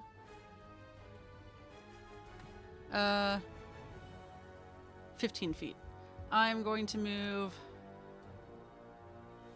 closer to Marcus and Acacia, away from the giants, with my boots of the winding path. I'm gonna click my heels like Dorothy. Dorothy. Okay. Well, real quick, while you're doing that, I'm going to have Marcus use his lightning breath. And that fire giant. Dang, man, why do I roll so bad for the deck saves? Okay. I believe it's only 46, not 66. So 15 points of lightning damage is going to hit this dreadnought right in front of Proximus there. So what's that, 60? Okay, cool. Next up then would be the Fire Hellion, but he's dead. The Fire Giants are up after that, so I'm going to have this Fire Giant right in front of Scarlett take his attacks at her. So, let's see here. Plus 11 to hit. The first one's a 9, so that is a dirty 20. And the second one is an 18, so I believe those both hit. I use my reaction and Sure. remove a -6 from one of those, please. Okay, I think the dirty 20 one's probably the better one. Let's see, that is a 6 on the die. Okay, Hell so that yes. does Thank not you. hit. So one will hit then. Everybody's Scarlett, you're getting going all to the take sparkles in their eyes today. 6d6 plus 7. We're all wearing sequins. The light's reflecting off of them. It's like an ABBA concert. Okay, Scarlett, 23 points of slashing damage at you. And there we go. Next up, let's see, that's his turn. Okay, man, it's kind of taut in here. Let's have the fire giants kind of the king is dead. So they are going to see if they can get vengeance first and foremost. I will have this one dash to get just about here.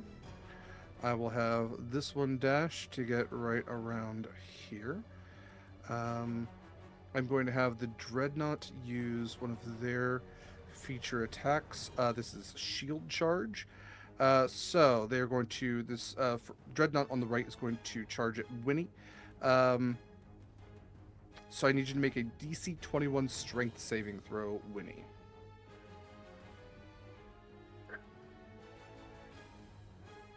You're muted, Eva.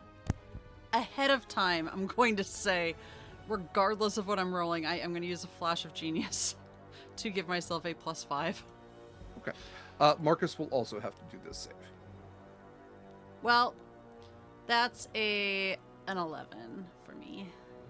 Also, I Okay. need to remove one of my... Marcus also failed. So Oh, we're fail buddies. Yes, as this huge-sized creature with 2 spiked shields comes charging at you, like a little spike wall coming charging at you. You both will look at each other comically, and then will take 8d6 plus 8 bludgeoning damage, as well as 4d6 fire damage. There's so much barking right now. So much so, barking. First of all, with 4d6, because that's going to be just 9 points for Winnie, 4 points for Marcus. So not too bad. Didn't even eat all my temporary hit points. Thank you. Do damage for that, and then let's Dreadnought. Okay, 8d6 plus 8d6. 37 points of bludgeoning damage. I believe it was bludgeoning damage. It might have been piercing. Bludgeoning damage. Yes. Well- And you are both Winnie and Marcus will be pushed up to 30 feet back and knocked prone. So Is Marcus still Winnie- up? Marcus is still up thanks to his second wind. Whoa. What a trooper. Yes, not by a lot, but he has 5 hit points, but he is up. Okay, so I will move Marcus back. We're gonna go back 30 feet and be prone. So, okay. So sent flying through the air.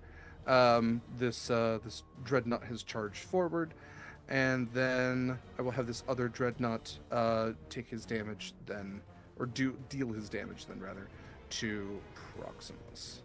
I'm just gonna see if maybe I can move this guy to a space where we can actually see him. There we go. Okay, so Fire Giant Dreadnought. There we go. We're gonna do our Fire Shield attack. He gets 2 of these, plus 13 to hit. That first one is a dirty 20. It's a 7 on the die. The second one is a nat 20. So both of those will hit. One is going to do double damage.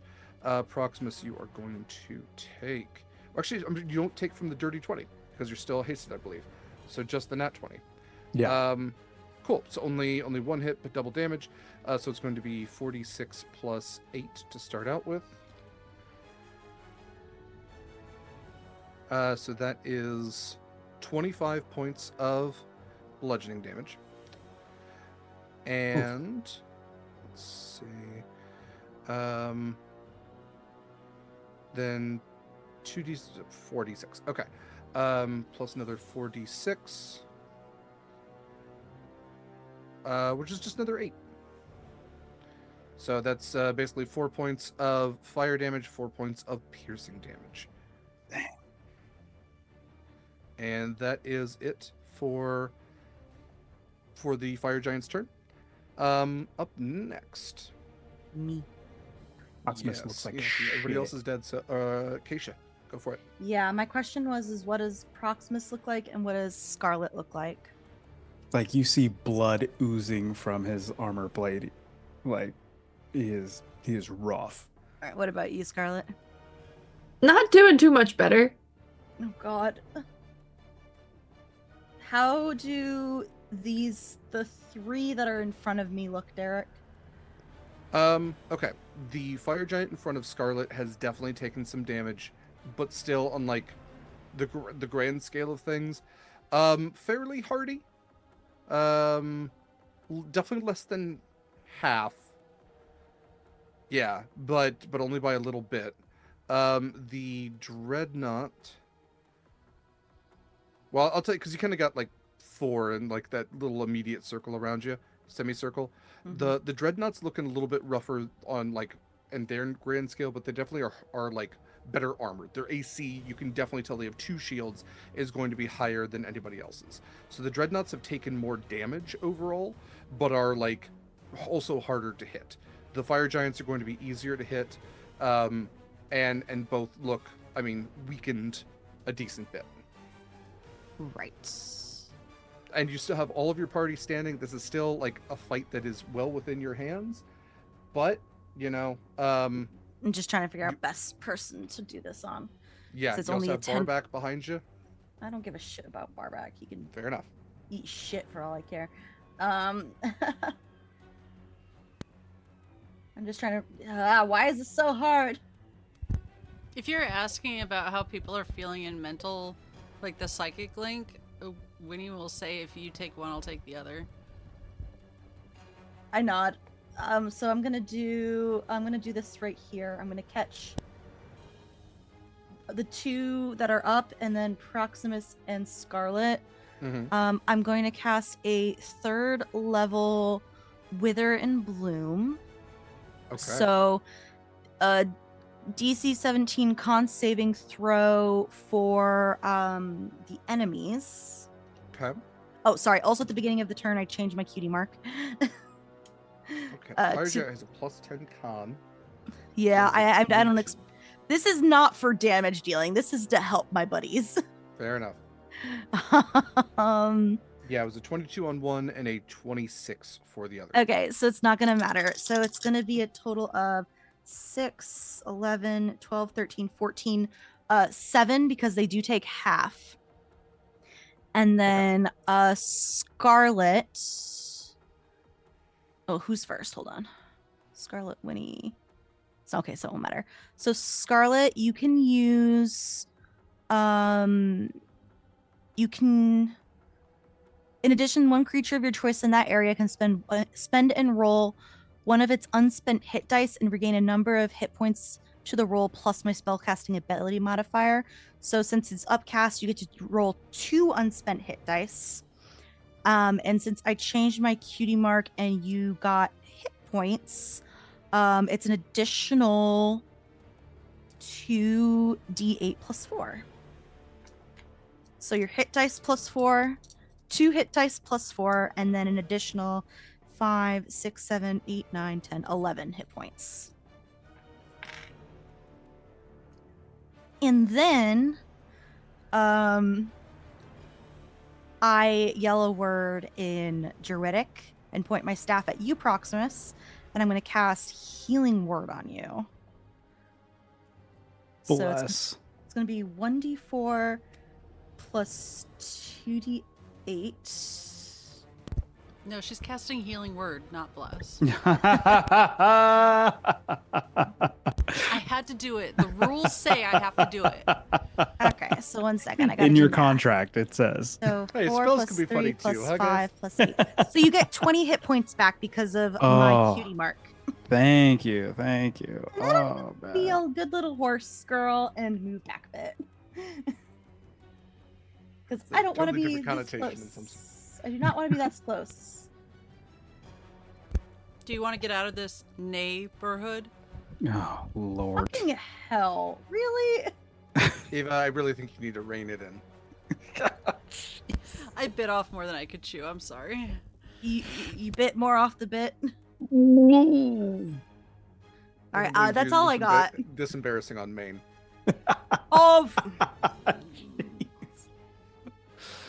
All right.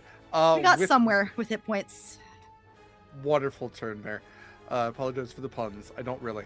No, you don't. Next up, then we're back to top of the order with Proximus. Oh, Lord. You look a little better.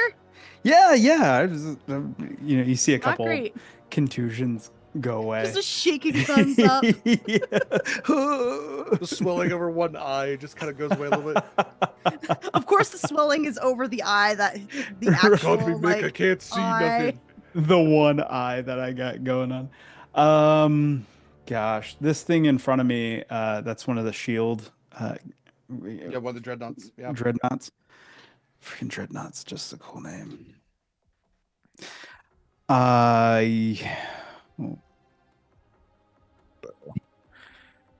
Lay on hands as a full ass action. Yeah, it's bullshit. I can put a hand on me while I'm slicing somebody. I I can touch myself while I do other things. No! I was trying to stay away from that phrasing, but yeah. It's more of the concentration that's the problem. Yeah. I'm just gonna go for it. Two 4 slices with my glaive, and because why not? I'm feeling great. 14 plus 12, it's 28 to hit. That's a 30 to hit. That'll hit. 14, that's a 26 to hit. And a 27, 15 on the die. Incredible. Rolling high. Love it. Love it. All 4. So, what spells do I have left? I don't know. And I'm gonna sing it to you.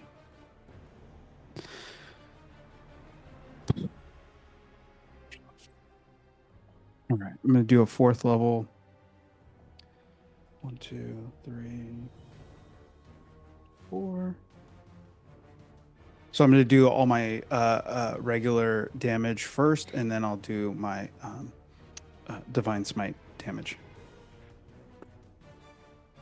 Okay. So that is 10, 16.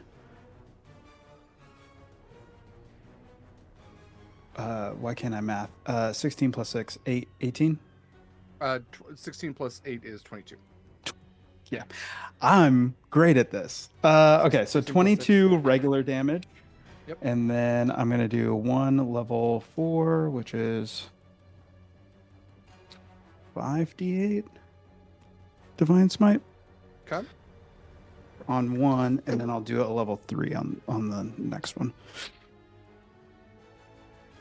Oh, 8. 21, 24, 25 points of radiant damage. Okay. Oh, I gotta take one of these out of here. And So, before you expend another spell slot, I want to offer something to you. okay. Because you did 47 points of damage, and this dreadnought has 50 hit points left. So, what I will say is, if you want to save that spell slot, I will let you kill this dreadnought as is. If you also like put yourself into like a little too much of line of fire, and one of the shields comes crashing down at you, and it's going to be an attack roll. It's not necessarily going to do damage. There is a chance that I will roll low. How many viewers do we have right now? We have 11. Yeah. This is how he gets you. Yeah. I will tell you, it has a plus 13 to hit, so I would have to roll pretty low. Yeah. But I like that. 6 out of 20 chance of How bad you want that spell slot, buddy? I want it really bad, and so I'll take it. I'll take it. So you will finish off this fire dreadnought, and I will let you describe that. And as you do, though, you will place yourself into the line of fire, where again this thing has 2 massive tower shields for a huge sized creature. Right. This thing might as well be the side of a building coming down at you covered in spikes. Oh, I got it because I was flying, so being 10 foot up, I would dart in for the hits, trying to I'm kind of like a fly, and he's swatting at me, right? Yeah. This is definitely like a several story building, like the side of a building falling down at you, also covered in spikes. Right. So I land on like his chest, shoulders area, and I just slice for his neck, but I get my glaive stuck in it with the radiant damage. And as I'm trying to pull it out, he's dying slowly, but he just knocks me with that shield and then lets go of it, and it's pushing me down to the ground. So I have to roll a 7 or lower. That is a 6. Whoa! Let's Shit, fucking go. son! So yes, as you make that slash, you watch as like you have that God, I'm gonna say Buster Keaton. I know that's wrong, but it's that like early like black and white film where before they had like stuntmen or safety features, and the guy literally like had like the side of the building fall, and he's standing right where the window would be, and that's absolutely you, where you have cut through like this pock mark on the shield that's meant for like giants to peek through as they have these tower shields up, and it falls right where you're standing as you just like go stiff as a board, holding your pole arm like it, and it just falls right around you. Incredible. Okay. That is Buster Keaton, by the way. Okay. Hey, my brain did something. Yeah. Wow. Let's go. I even looked at it to be like, oh, is that a 9? But no, it has a little dot. That is 100% a little 6 right there. Fuck. Oh. All right. Great. That's. Yeah, I was all ready. right. That's so cool. That was so much fun. The dice tell a story, everybody. The dice tell a story. Okay. Anything else for your turn, Proximus? I'll say that I used up about 10 feet of flight, but I'm gonna move back 30 feet. Okay. Just to give myself some space now that that thing's gone. For sure. All right. You have Yeah. 1, 2, 3, 4, 5, 6 giants left. Pretty good, all things told. You've taken out a lot of John. You've taken out an Afreet. This has been a heavy combat. I know we're getting close to the end here. I'm wondering if we can go a little bit longer just to see if we can maybe finish this out. Anybody got a place to be? I'm good. Okay. Just my bed.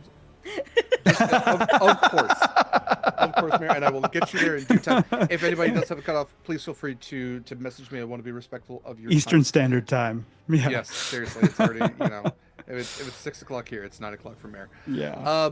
Cool. Okay, so next up then is Barback. Barback is like, if anybody goes to look back at him, which Acacia, you've kind of got him a little bit in line of sight there. Let's see. He's going to kind of look around, having popped back into existence here, and kind of brush himself off. You will see that he positions his hands a certain way, and seems to be kind of talking to himself a little bit, but you don't necessarily see anything happen. Can I hear him at all? Maybe he's going to be channeling a spell, but you can't really tell from where you are what that spell might be. There's no immediate effect as far as you can tell. Can I hear what he's saying?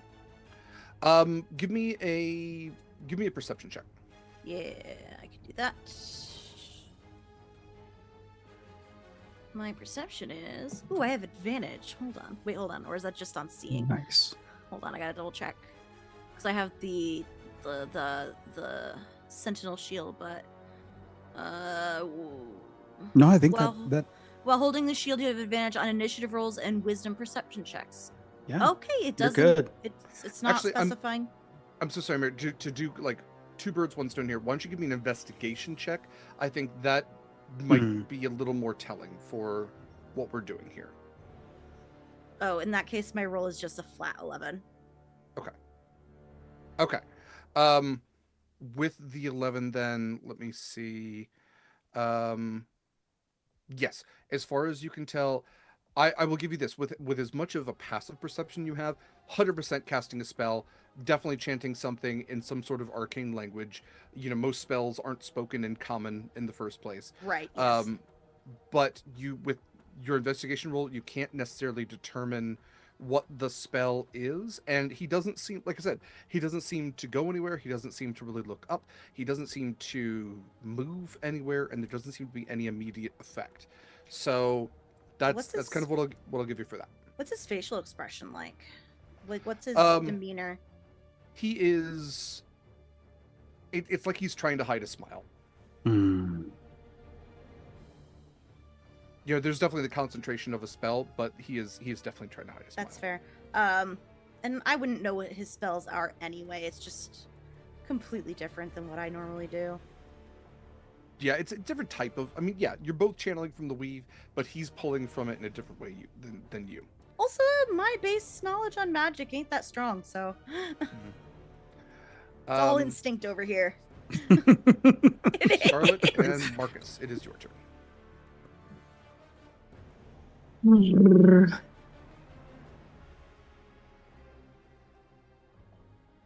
It sounded a lot like a Wookiee. I just didn't. That's exactly what I was like. Wait, Yeah. what's going on? I would like to. I was just thinking, God, Kayla's so pretty today. And then the sound was so perfect. Well, Wookiees aren't pretty? Wookiees are. There's a type for everyone, okay? Put that on your hear me out cake, Derek. Mine's Make that the new already full with slogan. women who can kill me. I hope Scarlett's there. Scarlett is not a hear me out. Absolutely not. You're right.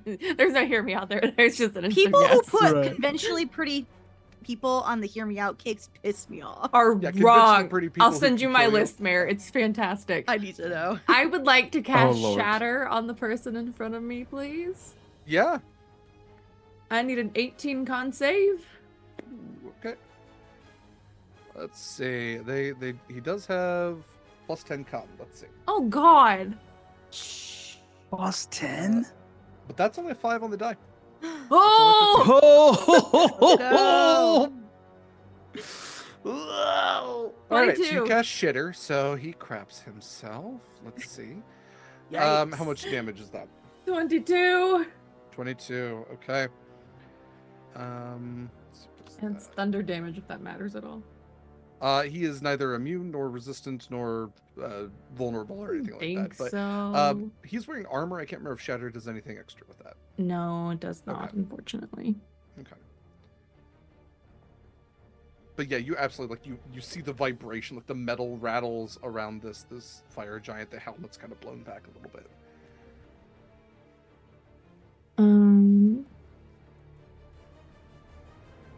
Does Marcus have anything while I look at my bonus actions? Marcus does have his last lightning breath, so I will have him use that. There's a fire giant that's like walking out of this magma pit, and is just like this lower body is just dripping with like molten lava, molten metal, and Marcus will use his last lightning breath here. Okay, I that's would also great. like to summon Tiffany. Yes, absolutely. Okay, 22 points. I'll put her. I lied. I'm gonna put her right next to me. And then Marcus is going to take the bonus action dodge for the rest of his turn. I can make an attack on when I summon Tiffany. Yep.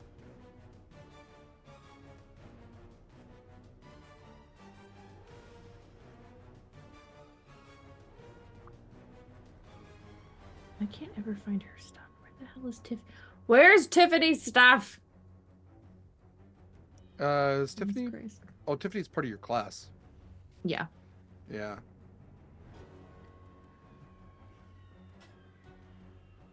Let's see.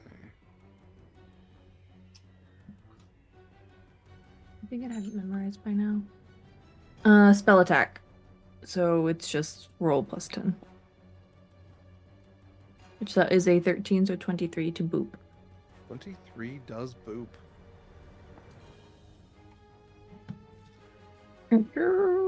That is 7 points of damage. 7 points of damage. And that's the one right in front of you? Yes. Perfect. Okay. Just Tiffany bitch slaps him a little bit. Yeah, absolutely. And there's a moment where you see the look on this giant's face, little into it. And it kind of, I'm not sure that's great. Okay. Moving on then. Winnie Jeffrey. Winnie, Jeffrey, and Buoy. I don't know. Bowie. There's a dog? A quick question that I'm sure was extensively discussed last time. Barback, taking him alive or no? I don't think it was discussed. I think he and Marcus were Yeah, kind of just, no. I don't- having it out yeah. on each other. Oh, that's fine. If we can get rid of him, that'd be great. Yeah, no. That I don't Yeah, need I'm him here for all. the There's murder a saying guys in would- my household, and it's "fuck Barback." We're gonna kill him. But not in the good way. You That take it message is for you, LD. take it not in a how good you- way. Take it how you want to take it. So first things first. Again, is- phrasing. Yeah. Always phrasing. First things first, Bowie is gonna attack and bite at this dude. The only one he can reach. Okay. And that is a 13, 5, 18? 18 absolutely hits. That is, well, I'm sorry. You're trying to hit the Dreadnought. That is not hit. That's Dreadnoughts have a 21 with their shields. rude. Ooh. Little Jeffrey is gonna move over here to his best friend Proximus. Can And Bowie move then attack? what? Can Bowie move and attack? Actually, I was looking at that. I don't know if Bowie can move. I think Okay, Bowie so might it's kind of just where you place him. Yeah, I don't think I understood that until like halfway through this fight. But also it doesn't matter because I would have wanted him to attack the dreadnought anyway.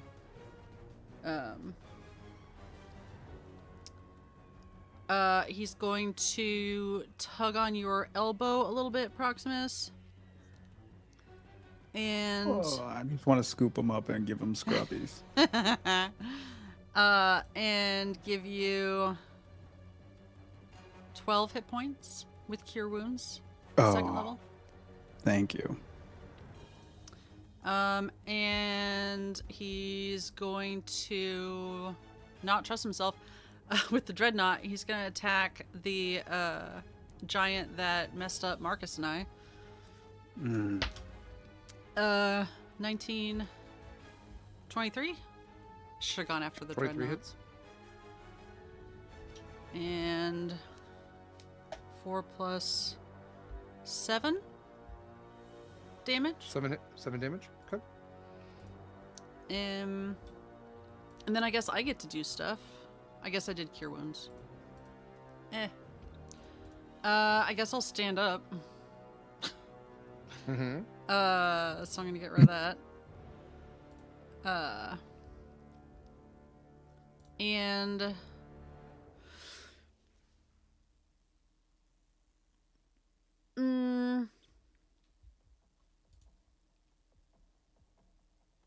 healing. Can I reach? That's always the question. Yeah. Oh, we're so close together. It's not gonna be a lot because I hate healing word with the Fire of 1,000 Suns. I'm going to healing word. Okay, for 9, Scarlett. Okay. Scarlett takes 9 health back.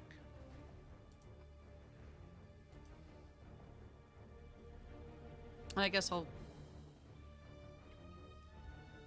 Getting up is full movement or half movement? Half. I'm gonna move. I'm so sorry.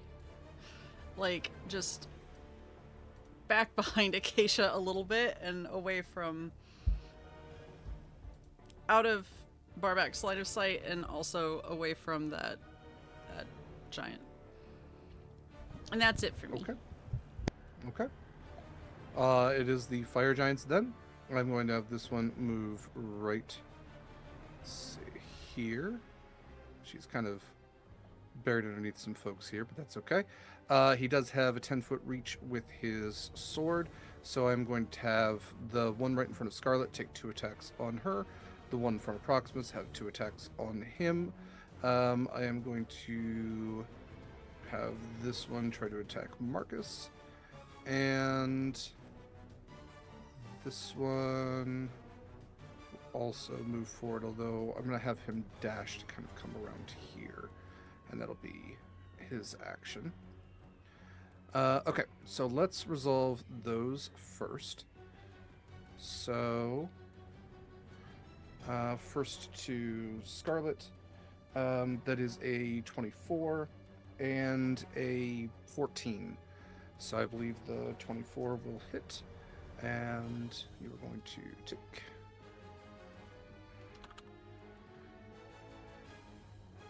Okay, so that is... okay, 26 points of slashing damage. Proximus, you are going to... Let's see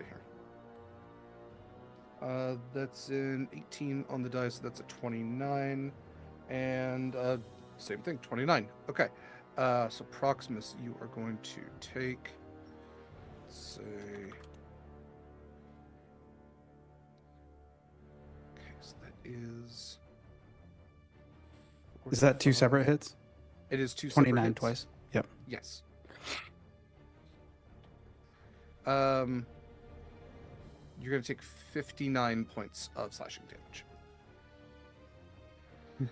And yeah, you just see him drop. okay.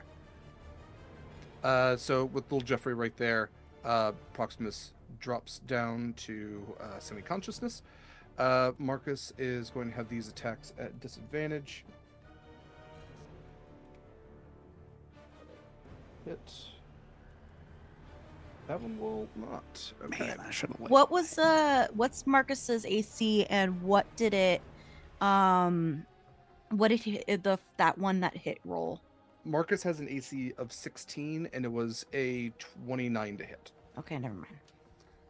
There would have been no point in using my disadvantage my cosmic omen for any of those, unfortunately. So Marcus is going to take 27 points of damage, and Marcus will also go down to consciousness. I just need to clarify something. Neither one of those were crits, right? Neither were crits, no. And then what was the last one? Because the one hit. I have to have them split up so I can do this. Yeah, no, I'm sorry. Thing. I did the damage together. So I'm sorry. I did 12d6 together. So if you want to think of it like just split in half or... Okay. Yeah. Well, however you want to think of it. I apologize that I did it all together. No. It's just my little feet thing. So I was. Oh, no, I get it. Got it. Yeah, I don't think Marcus has anything to prevent him going down. Yeah, he didn't make a melee attack. I mean, even if you have the damage, it wouldn't be enough. He only had 5 hit points. Okay. Yep, that's so yeah, Marcus has gone unconscious. But he is not dead. Okay, and then I'm gonna have this dreadnought probably take its attacks on Acacia if it can get to her. It just can. Okay. So we'll have this dreadnought move forward. Acacia, this thing has plus 13 to hit. I believe you have an increased AC with your largeness, though. But that is a nat 20 on the first hit, and that is a 13, so 26 on the second.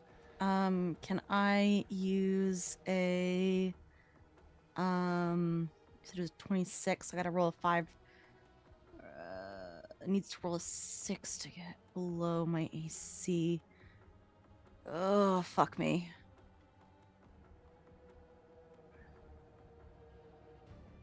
Sorry, I'm trying to see if there's anything totally I can fine. do.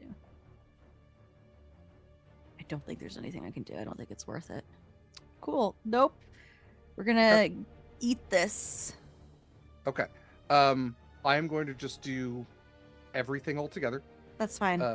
Okay. So it is going to be, the first one is going to be 12d6. The nat 20 is 12d6, right? So it starts out as 4, and then I added 8, so I doubled the die to make it 12. But it's total 12. This is everything. Total 12d6 with the nat 20 included. Yes. Okay. Yes. So the first attack is, and this is with fire shield. Yeah. So what did I say? Plus 8. So that is 54 bludgeoning damage, as well as I just need 2d6 for fire damage. That is 16 plus 5, 21 points of fire damage, and then 10. Can I use my reaction to do absorb elements to half that fire damage? For sure. And then 18 piercing damage.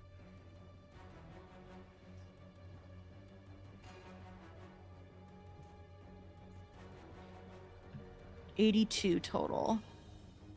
Pretty heavy hit. I am not looking great.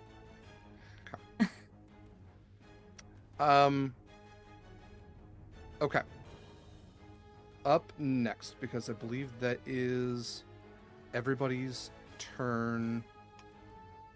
Yes, because we just have 5 left. Up next, we have Acacia. It is your turn.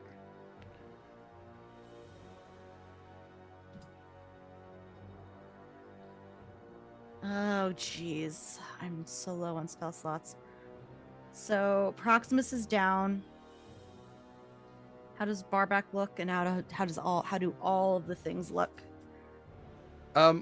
Barback looks like the same, almost statuesque. Like you can still see his mouth moving, you can still see his hands kind of shifting and channeling.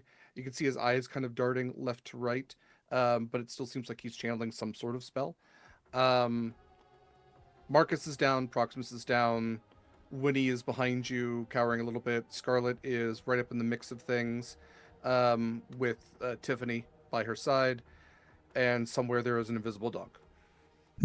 I don't know anything about this invisible dog. I can't. I know nothing You about petted it. him on the ship. Once. You get that sense that like kids have when there's a dog nearby and they just get like really excited, but they don't know why. And there's a dog here. What does lightly obscured do? Lightly obscured 5e. I think feel like that's considered the same as dim. I think that gives disadvantage on sight. Vision just the lightly obscured areas such as dim light. Creatures have disadvantage. Okay, it's just, but it doesn't give anything on like how to hit or anything. It's just perception checks. Well, if the attack is sight based, it will have disadvantage. So I'm seeing if this will help or anything, because disadvantage is better than getting hit again. So a 15-foot radius.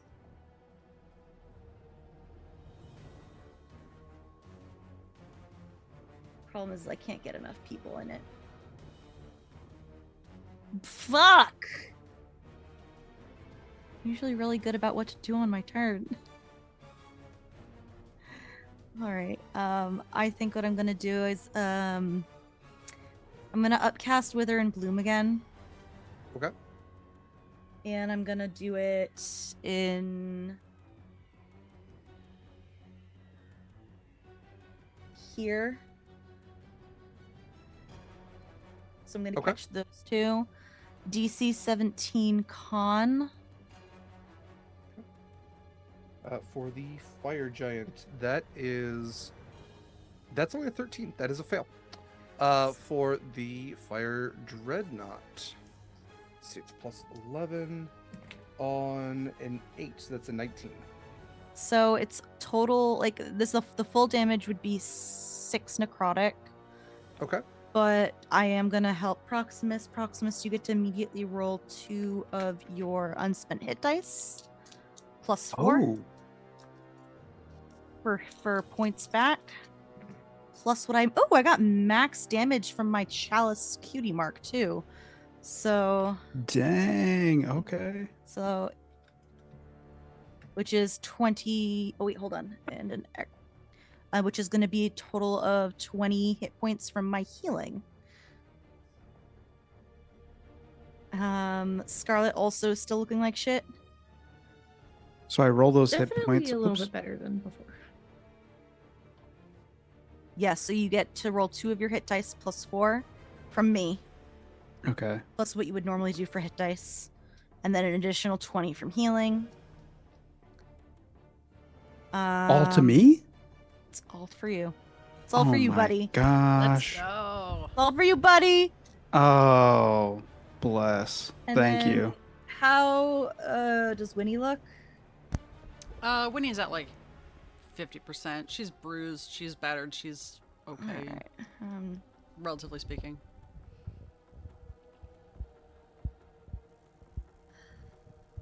Alright, and then I'm gonna work on getting Proximus up a little more, which I'm also gonna cast my last first level spell slot and give you a healing word.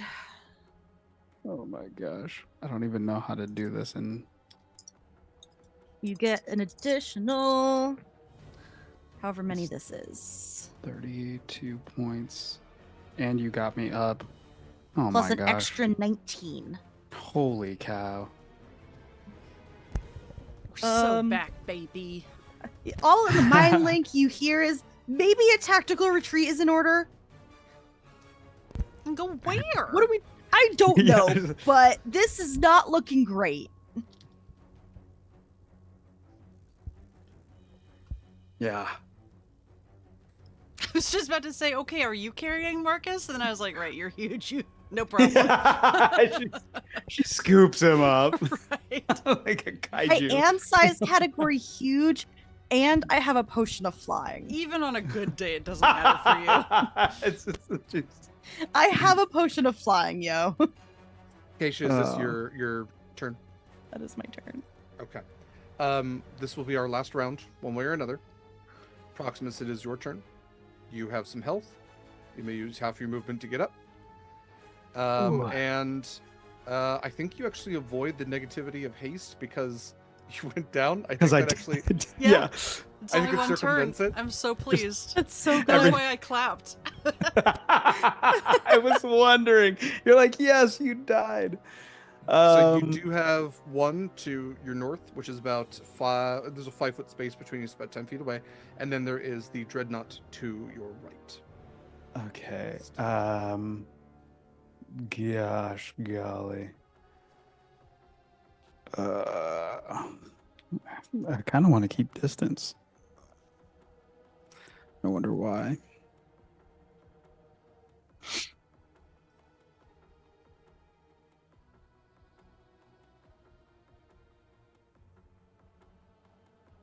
Mm. And then you also Oh, have there's a far dreadnought backwards. right next to me. Oh, I did Right next not to you. Yeah. did not realize that. Um, Yeah, you wake up and look up to this massive, like, metal dreadnought ass behind you. as it's stepping over me, yeah. Yeah. Just crop dust as it goes over you. Smells like sulfur. Um, There's a plate of fire. Smells like that. God, imagine it. That's like not even the worst it could do. Oh yeah, for sure. I'm gonna lightning bolt. I'm gonna try to just do straight across here. Let's see. So you can see this. Bloop. Right across here. Okay. Oh man, I wonder if I could get. I'm trying not to get Marcus. I would say that if you If at that does angle this- right there, and Yeah. if you want it, yeah, that angle right there, I'll give you all 3. I would also tell you that since Marcus is prone and downed, like if you just took 10 feet of movement up, you would still be able to hit all right. of them and not hit Marcus. Just jump. Gotcha. I'll. Yeah, jump and cast. Do a little jump and cast. Yeah. Like when you're on the elevator. I will do that, and it's a DC 18 dexterity saving throw. Okay. Well, you all know that that's their weakness, so that's that's a fail, and that's a fail. Awesome. This is only 8d6.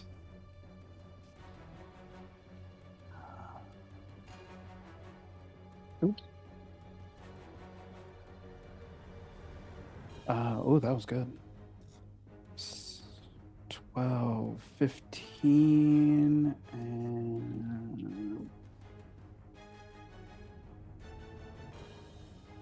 18, 19, and 21 Okay. points of lightning damage. Okay. The dreadnought still holding on. You down the fire giant soldier directly ahead of Marcus, and you down the fire giant to the right of Marcus.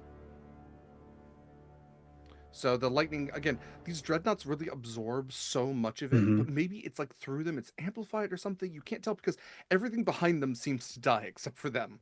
So maybe it's like the amount of metal that gets channeled through them just further amplifies the electricity as you watch the 2 soldiers behind as that like bolt channels through and tunnels through the shields and the armor the plate armor of this dreadnought. You watch the two of them just like their armor becomes see-through. You can see their giant bones. Like everything becomes blue for a second, and then it's just that smell of like burning hair. It was already burning. I don't know. But they crumbled to the ground, joining Marcus prone, and they seem dead, whereas Marcus seems to kind of just be like, idly trying to flip them Almost off dead. weekly. Yeah, he's Mostly dead. just one. Yeah. So I'm gonna use 2 sorcery points to do that as my bonus action, and then I am going to, as my action, lay on hands and give myself 30 points, bringing my total up to 81 out of 151. Okay. Good lord. All right then. Thank you so much, Acacia. I was gonna just barely get myself up, and it was a questionable roll. You're looking better now, though. It is Barbek's turn, and let's see here. I need to see his stats real quick. Acacia, you're going to, if you go to look at him, I will. Oh give yeah, you I'm keeping an eye on him throughout the Yeah. corner of my eye this You've entire been paying time. attention. Go ahead and give me another investigation check.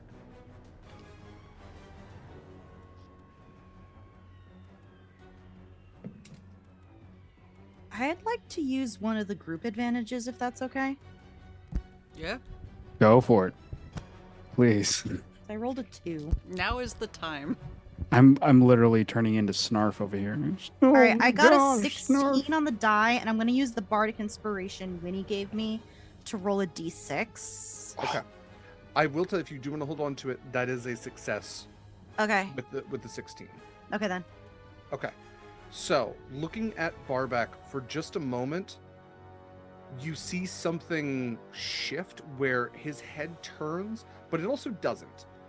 And for a second, it's like when like a computer graphics image glitches and it duplicates itself in the same place. You see him look over to where Marcus is down, kind of past you, and just kind of scoff a little bit while he is still looking down and channeling some sort of spell. Oh, And no. at that, you are going to see him run away from himself. I know there's I don't remember what the spell is, but it's basically, oh god, I don't remember what it's called, but basically it's an illusion. It creates an illusion in the exact space that you are, and then also turns you invisible and runs away, right? He is not invisible. He has cast Major Image, so there Ah. is a Barbek that is still standing next to you. He rolled stealth, but it's only an 18, and your past perception is like ungodly, or godly maybe. But you were going to watch as he in a freak tries to take to the shadows, like a large-sized creature tries to. Who's also Like- enlarged. He's not enlarged anymore. He did No. spend a minute in Okay. another plane, and a minute was as long as enlarged was. So he is. It wasn't a back to minute, it just- was only 3 rounds. You're Yeah, right. It was. Yeah. I guess I had I dropped reduced it him early. back. You did. Time works differently in the pocket. In the pocket plane. realm. Let me see, because I'm pretty sure enlarged is a concentration spell. So I would say he dropped that Mm. It because is. Major Image is also a concentration spell. So he did drop it just to cast Major Image, and he will use his dash action to start running away. Can I yell after him, you fucking piece of shit? He kind of turns back and just kind of shrugs as he's running backwards, and then Son of a bitch. and then turns to keep running. That is going to be his turn. Scarlett. I hate this and guy so much. And then you Marcus would hear, is- you probably all saw me yelling at him. Bringing attention to the fact that he's GTFOing. I will roll a death save for Marcus. Also, does he have... Because he emits dim light until the end of my turn. He does. So you'll also notice the Major Image is still there, but is not glowing, whereas he kind of is. a wiener. Marcus rolled a 13 on his death save, so that is one success. And Scarlett, what would you like to do? Right. Yeah, free action. Can I pivot around the giant and not have an opportunity of attack? As long Like as you if don't I- leave range, that is fine. Like if I go here, just Yes. like right behind him. Okay. Mhm. It's literally like tiptoeing on that edge there. That still counts. I would even give you, because range is 10 feet, I would...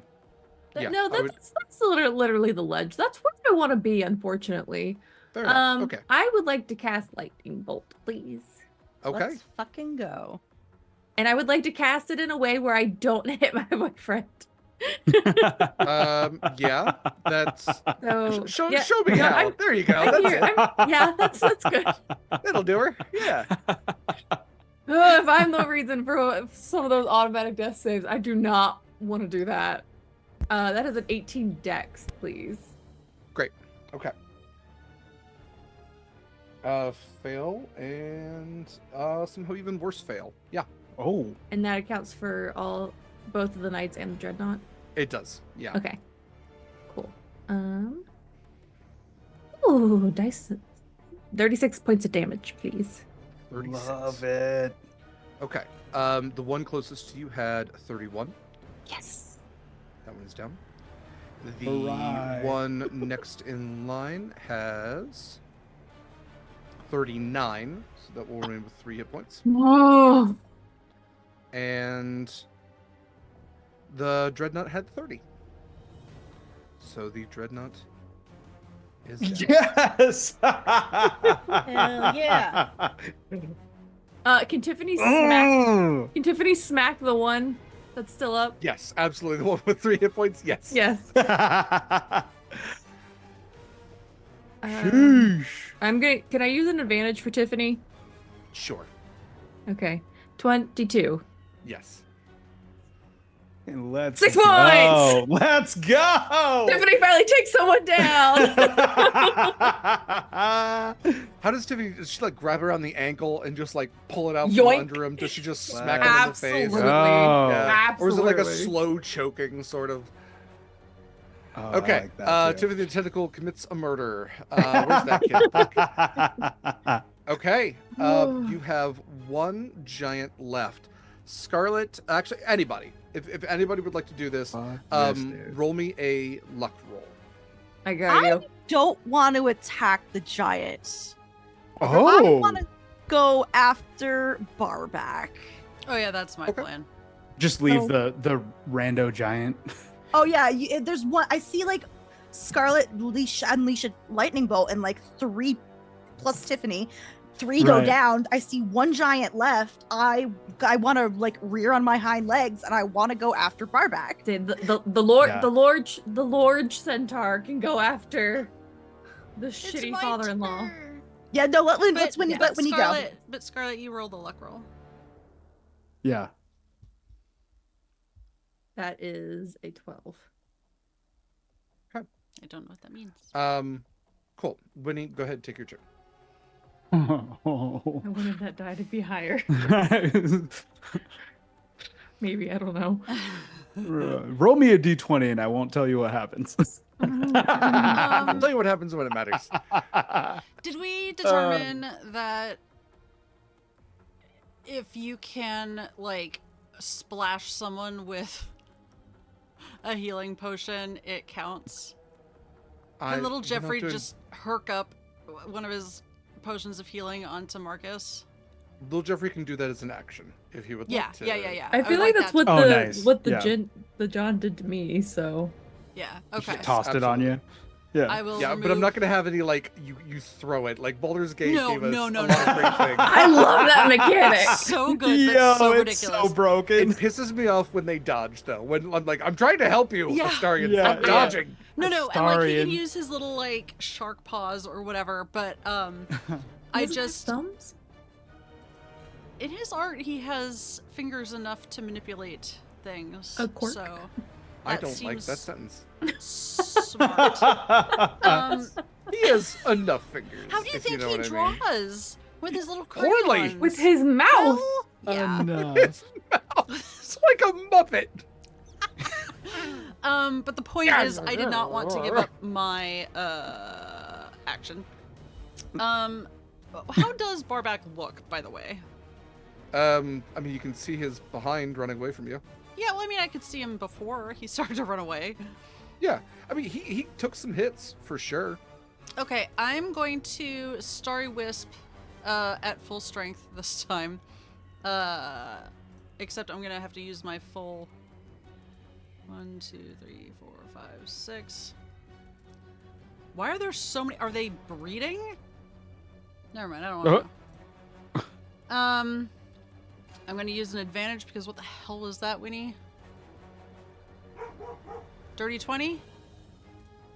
What are you trying to do? Cast Starry Wisp on... I'm gonna throw another one of my bottles with a Zelda fairy at... But not a fairy.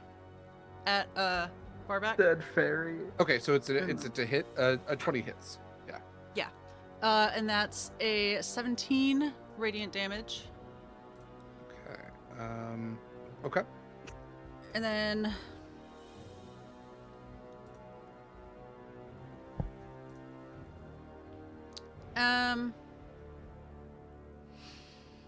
I haven't been in that direction, have I?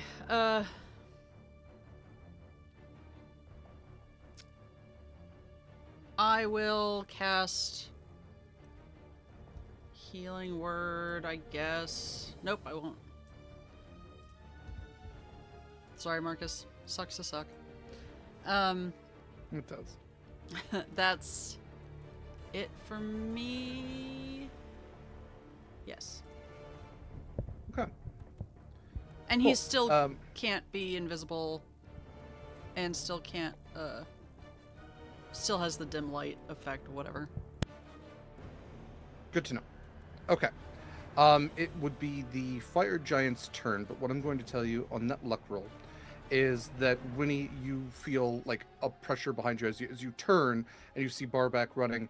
You see that the Azer, in their their fight to hold on to the ships and their fight to free their fellow soldiers, and as well as their Telexicotl, I think is what it is, their giant fire axolotl, as well as their king, they have amassed a small army as well. And this fire giant looks around at all of his dead companions, his king, the hell servant that worked for them, and takes personal stock of himself, and then decides it is probably best to just run away.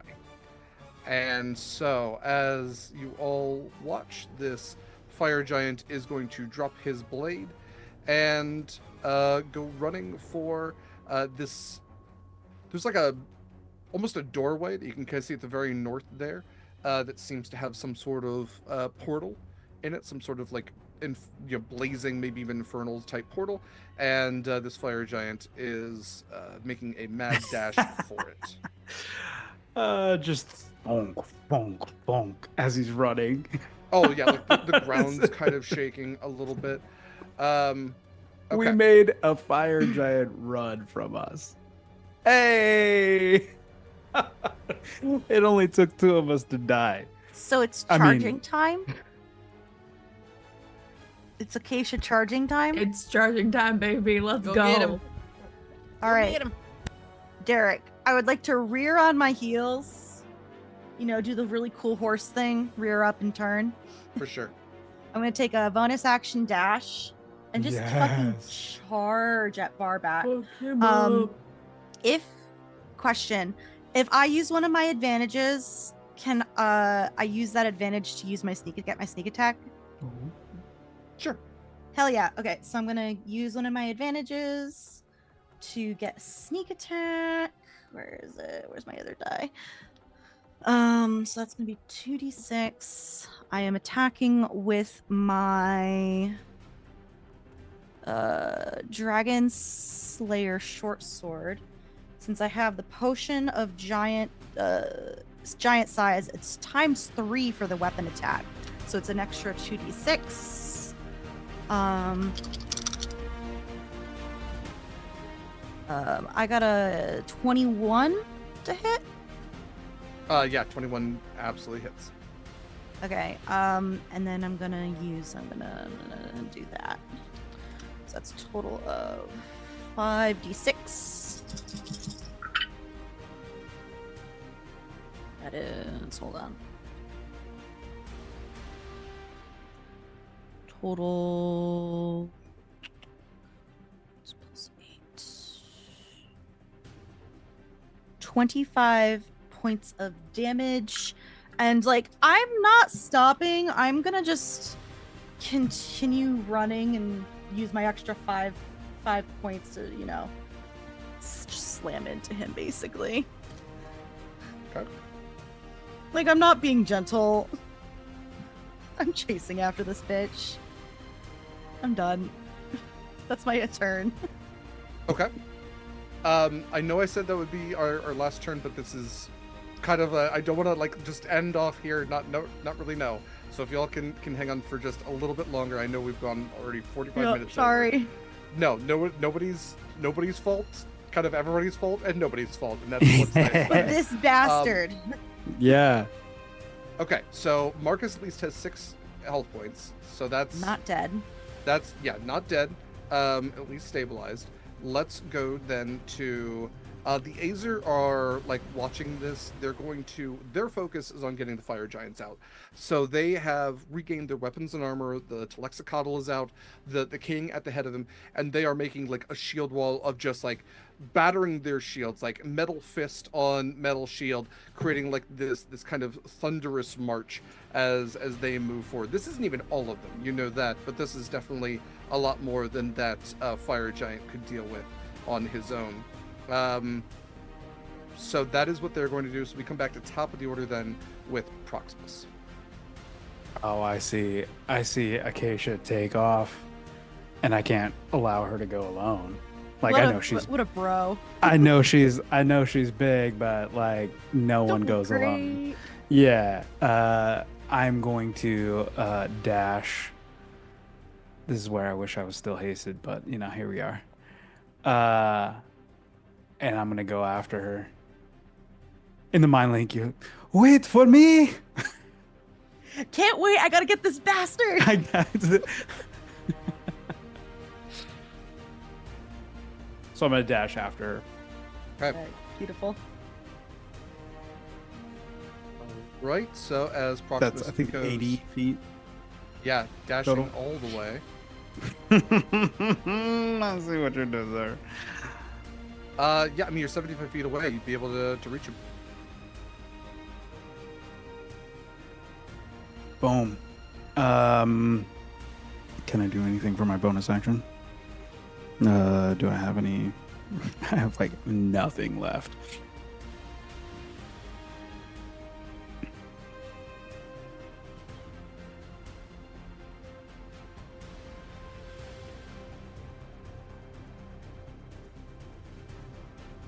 Yeah, that's just my turn.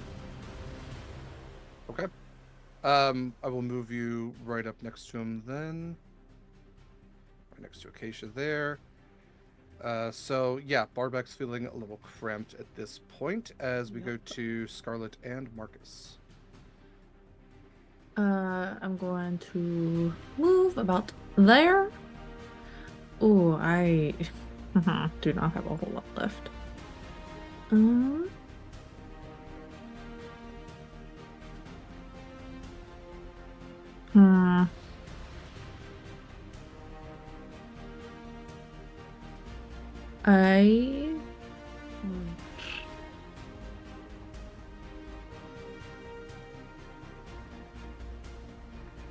Marcus, for his part, is going to use his bonus action to dash and at least get within line of sight of you. And like as he's like wiping blood from his mouth, he's looking thoroughly beat up. I mean, just back from death. He kind of yells across to you. He goes, "In-laws, am I right?" At least my parents didn't try to kill you.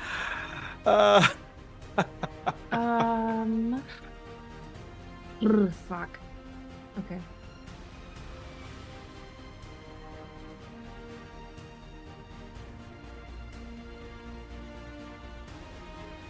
Oh, if I do this, I'm gonna. I'm going to cast.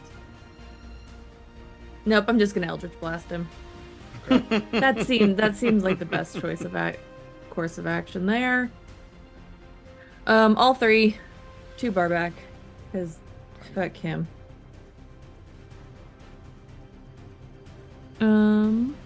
14, dirty 20, 21. The 20 and 21 will hit. Perfect. I'll take it.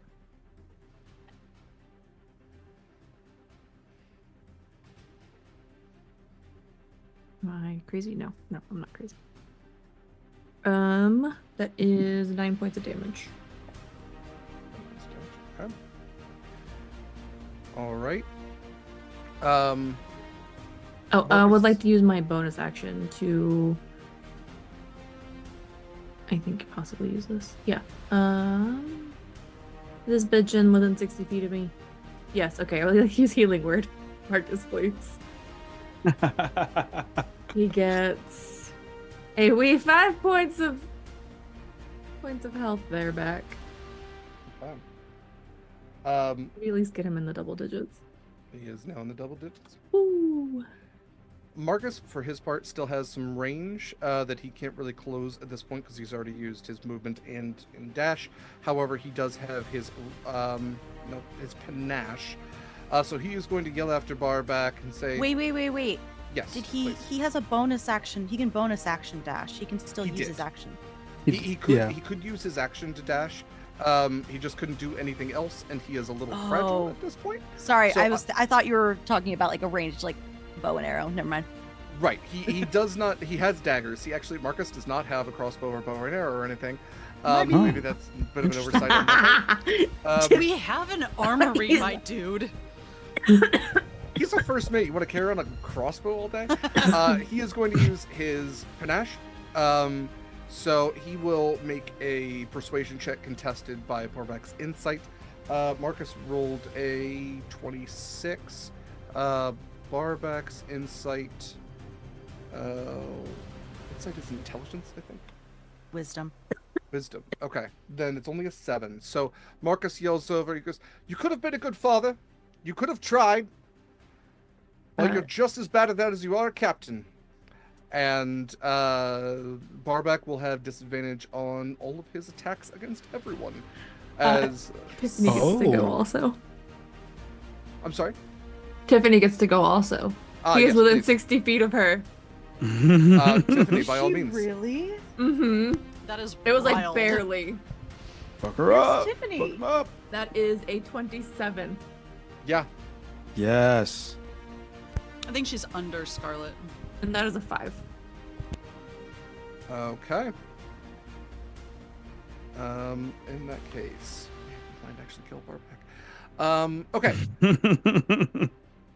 Next up then is Winnie, Bowie, and Jeffrey. I did Now that Bowie can't go. Oh, I'm sorry. I can't make you happy. Winnie is gonna scoot up. Did Barback go? He He went after before Proximus. Scarlett. yeah. I just don't Well, remember what he did. Because he ran away. He ran away, and then we started at the top of the round again. Yeah, and then Yeah. Proximus moved. I don't think Barback did go. So what I will say then is we'll have Scarlett and everything go. Let's see here. He is. He's got a few things he can Or he could not. do. Or he could not. That is true. He could not. But He just shrugs. I'm Guess going to I'll have die. him. His major image is going to drop, and he is going to take a gaseous form. What a bitch. Wait, do I get a reaction? Yes. Can I... Let me actually make sure I have... Can I counterspell that? Yeah. Nice. Oh. Yes. Let's see. This is. Actually, not sure what level he's casting this at. Gaseous form is a 3rd level, so I think counter spell automatically works. Sure does. Yeah. So It doesn't you level. watch as the. I am going to say that because he tried casting it, the major image does drop anyway, and you start to see him like his form begins to become like semi-permeable and like gaseous, and then Scarlett, whether you wave your hand, snap your fingers, whatever, it's just like he solidifies fuck again, you. and like looks around at everyone, looks at himself. So that's his turn. Then yes, we did. I'm sorry, Winnie, we did your turn, right? No. No. No. Okay, that's you where we got said mixed it, up. and then we realized that Barback Sorry, hadn't gone. that's why. so- That's why I'm asking. Then Yeah. please take your turn. I think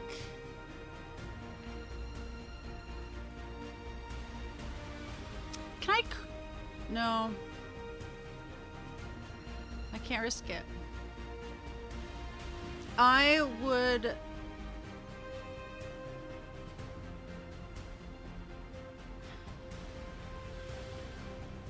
I would like to use my crit with another flippin' starry wisp. I got these things for days. I probably should have described it like that when it's a cantrip and therefore infinite. So 3d8.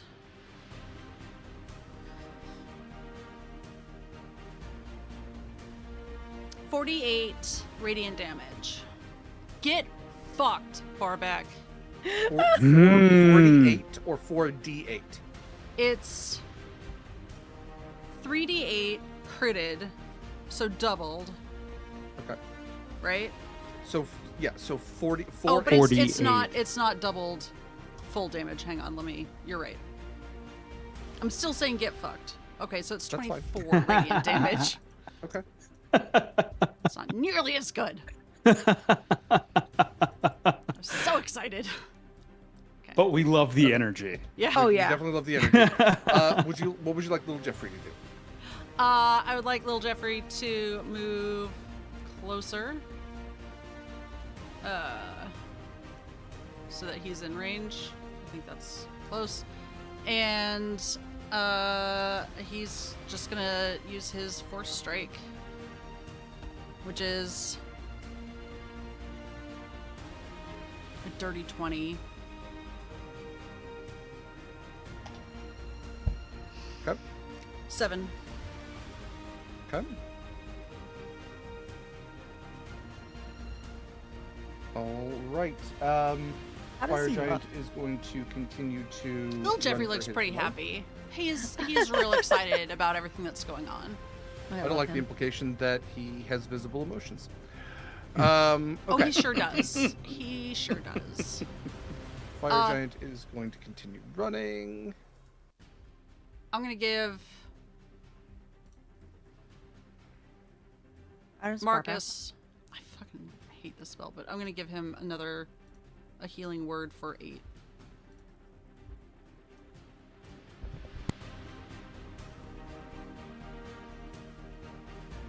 Okay. And that's it. That's all I got.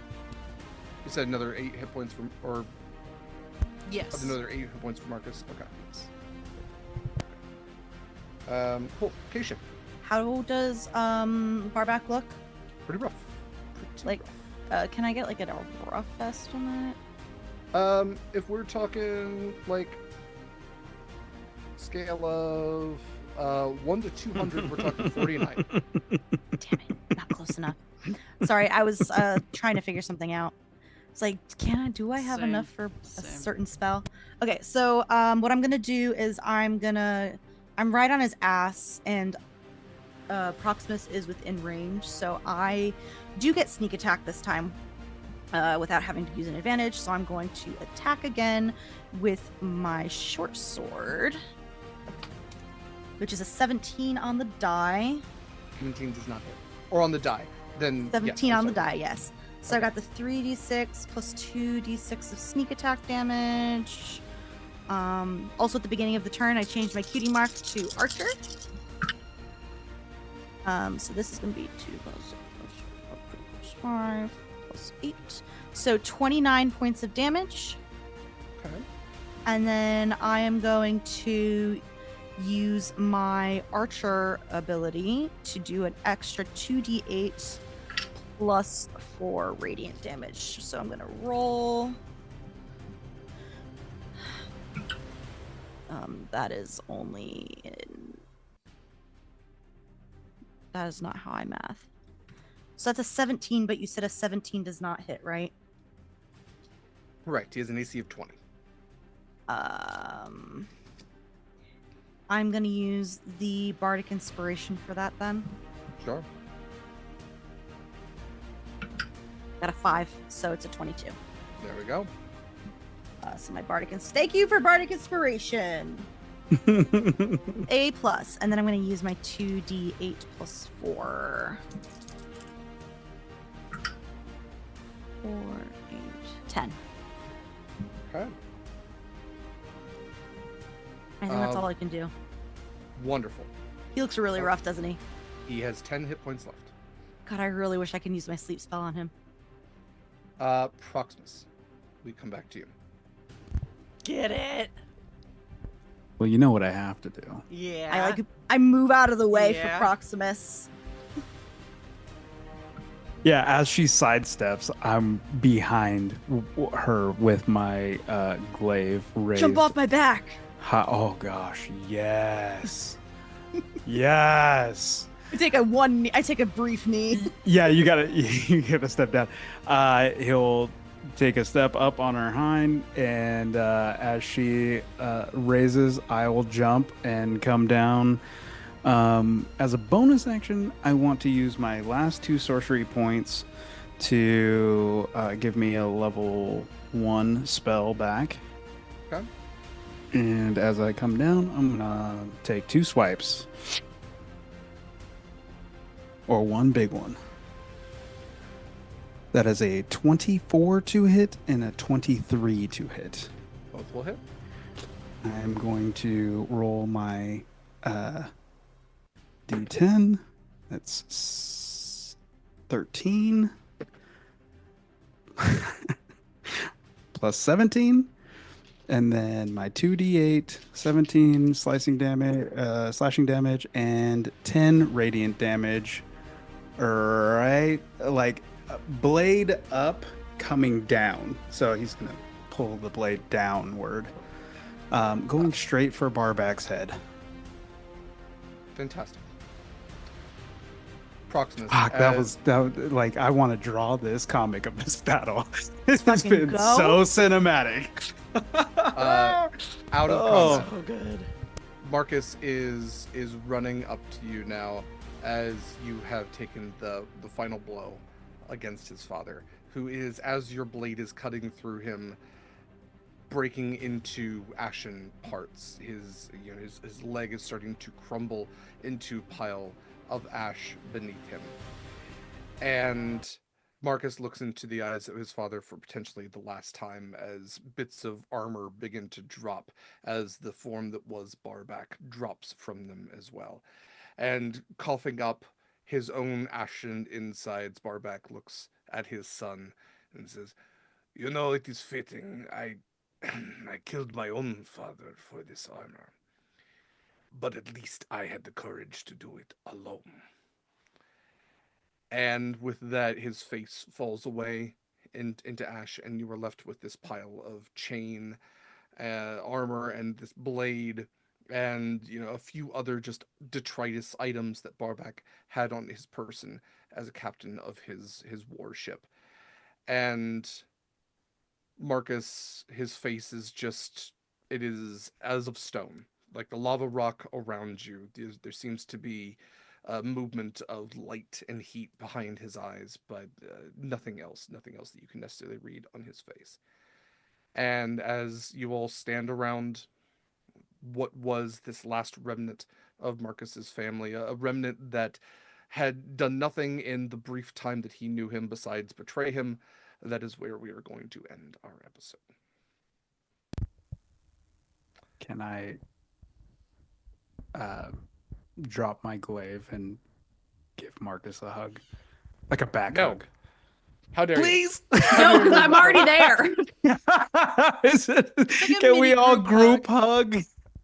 Winnie's Save it for not next time. hugging. She's just looking at Barback thinking, it's really sad to brag about not having friends. Winnie. It's true. Like, if I was going to murder my parents, I'd definitely have my friends help. I mean, Yeah. I love my moms. I wouldn't kill them. But if I did, If I had to. they're tough cookies. Winnie's book, if I did it.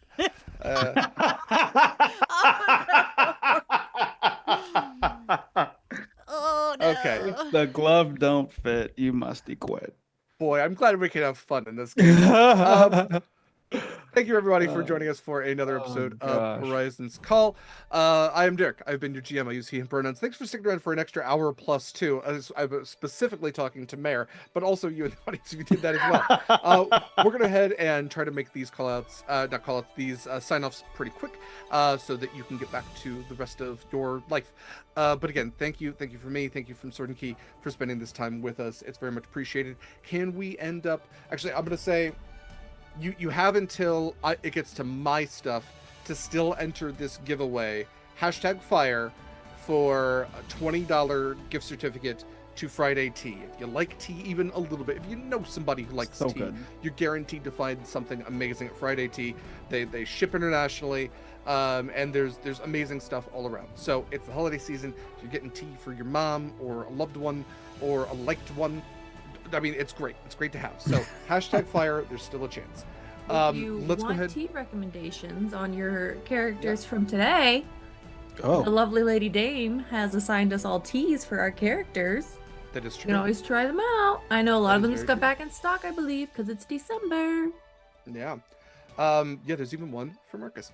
So let's go ahead and go around and have some of these lovely folks tell you about where you can find more of them, how they recommend you do. Mare, if you don't mind starting us out. Hi, I'm Mare. I use they, she pronouns, and you can find me on all applicable social media at Archmage of Dice. I am not doing anything else for the rest of this year except, baking and holiday stuff and being with friends. Other than that, you can find me for the finale part 1 and part 2 on starting January 6th. That's a Monday at 6:30 p.m. Eastern for a finale to Journey to Book's End. My Cypher campaign that is almost done. It's been a really great game so far. I am genuinely sad. So much drama. There's a lot of drama. There's a lot of gay. There's a lot of making fun of the one white character in the cast. It's fine. It's great. Yep. It's all in good fun though. That's what matters, as long as everybody's in on the joke. Yes. This has been a fantastic game. Mare is an absolute master of Cypher. It confuses the hell out of me sometimes, and Mare just... It's my first time running it. I don't know what I'm doing. Oh, you're doing so good now. Thank you, Mare. Definitely, everyone out there, check out Journey to Book's End. You can watch all of the older episodes on our YouTube, and definitely catch up so that you can watch the finale. Next up, we have Eva. Hi, hello, it's me, Eva. I have been your Winnie. All I could think of was Siren Storm Sorcerer, and that's not me. It's fine. You can find me here every Saturday during Horizons Call. You can find me behind the scenes some days. It's a mystery. We don't know. And you can find me, I don't know, maybe on Boxing Day, I think. I really want to do a, Christmas Ghost Stories stream for the season and to raise some money for Project Hope. And I think that was the best day that worked out. So we'll see. I'll do a couple of time zone ones. Other than that, just planning stuff per usual.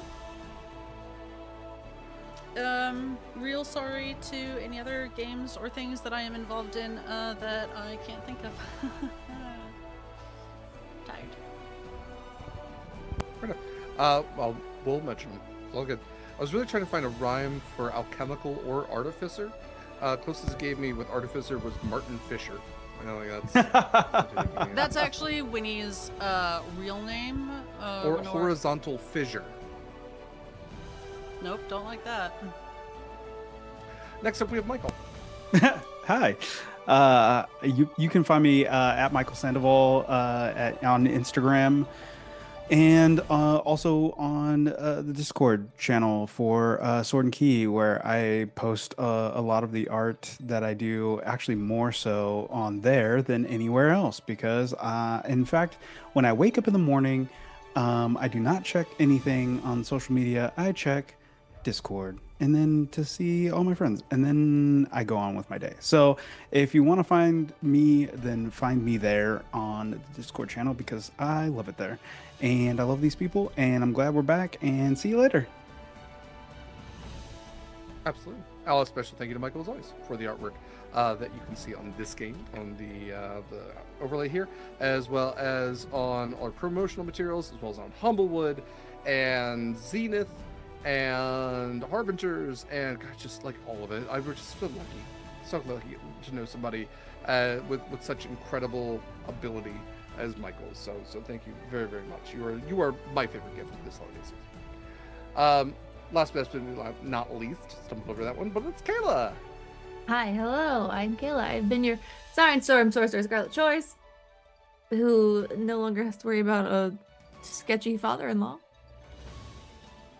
You can find me on my socials at KMC, @ if it doesn't pop up, but I am a Sword and Key exclusive. Also very lucky that that's the case.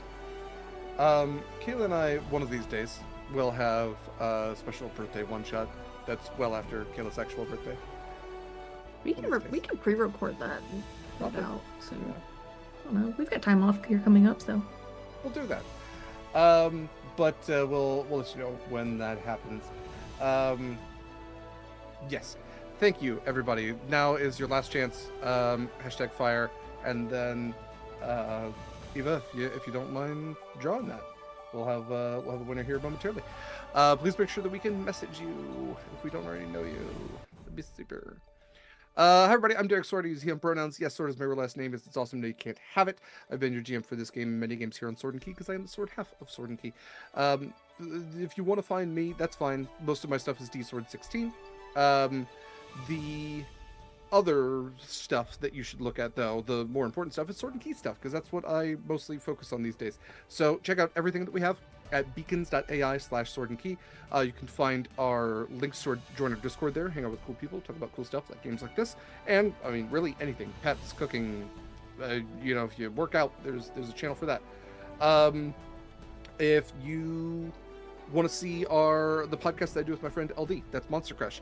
It is part of the Sword and Key network. It is a podcast about cryptids, creatures, miscellaneous monsters from myth, and how smoochable they are. Check it out wherever podcasts are found. We have a Krampus episode coming out soon, because we've weirdly never really had a Christmas episode before, and it's due time. So we recently had a Haunted Dolls episode come out as well, but we have an episode coming out hopefully tomorrow, if not Monday. Other stuff. You can find our affiliate ships on our beacons as well. We are affiliates with some great companies. One of the ones I really want to promote, especially looking at tomorrow, is Hit Point Press. Hit Point Press, the creators of Humblewood, as well as Griffin's Saddlebag. There's a new one out of that. Hackna, a bunch of really cool stuff. You can use our special link to obviously get your 10% off there, first and foremost, but also help us and support us as well. It's real easy to do, especially if you are buying stuff this holiday season for yourself or others.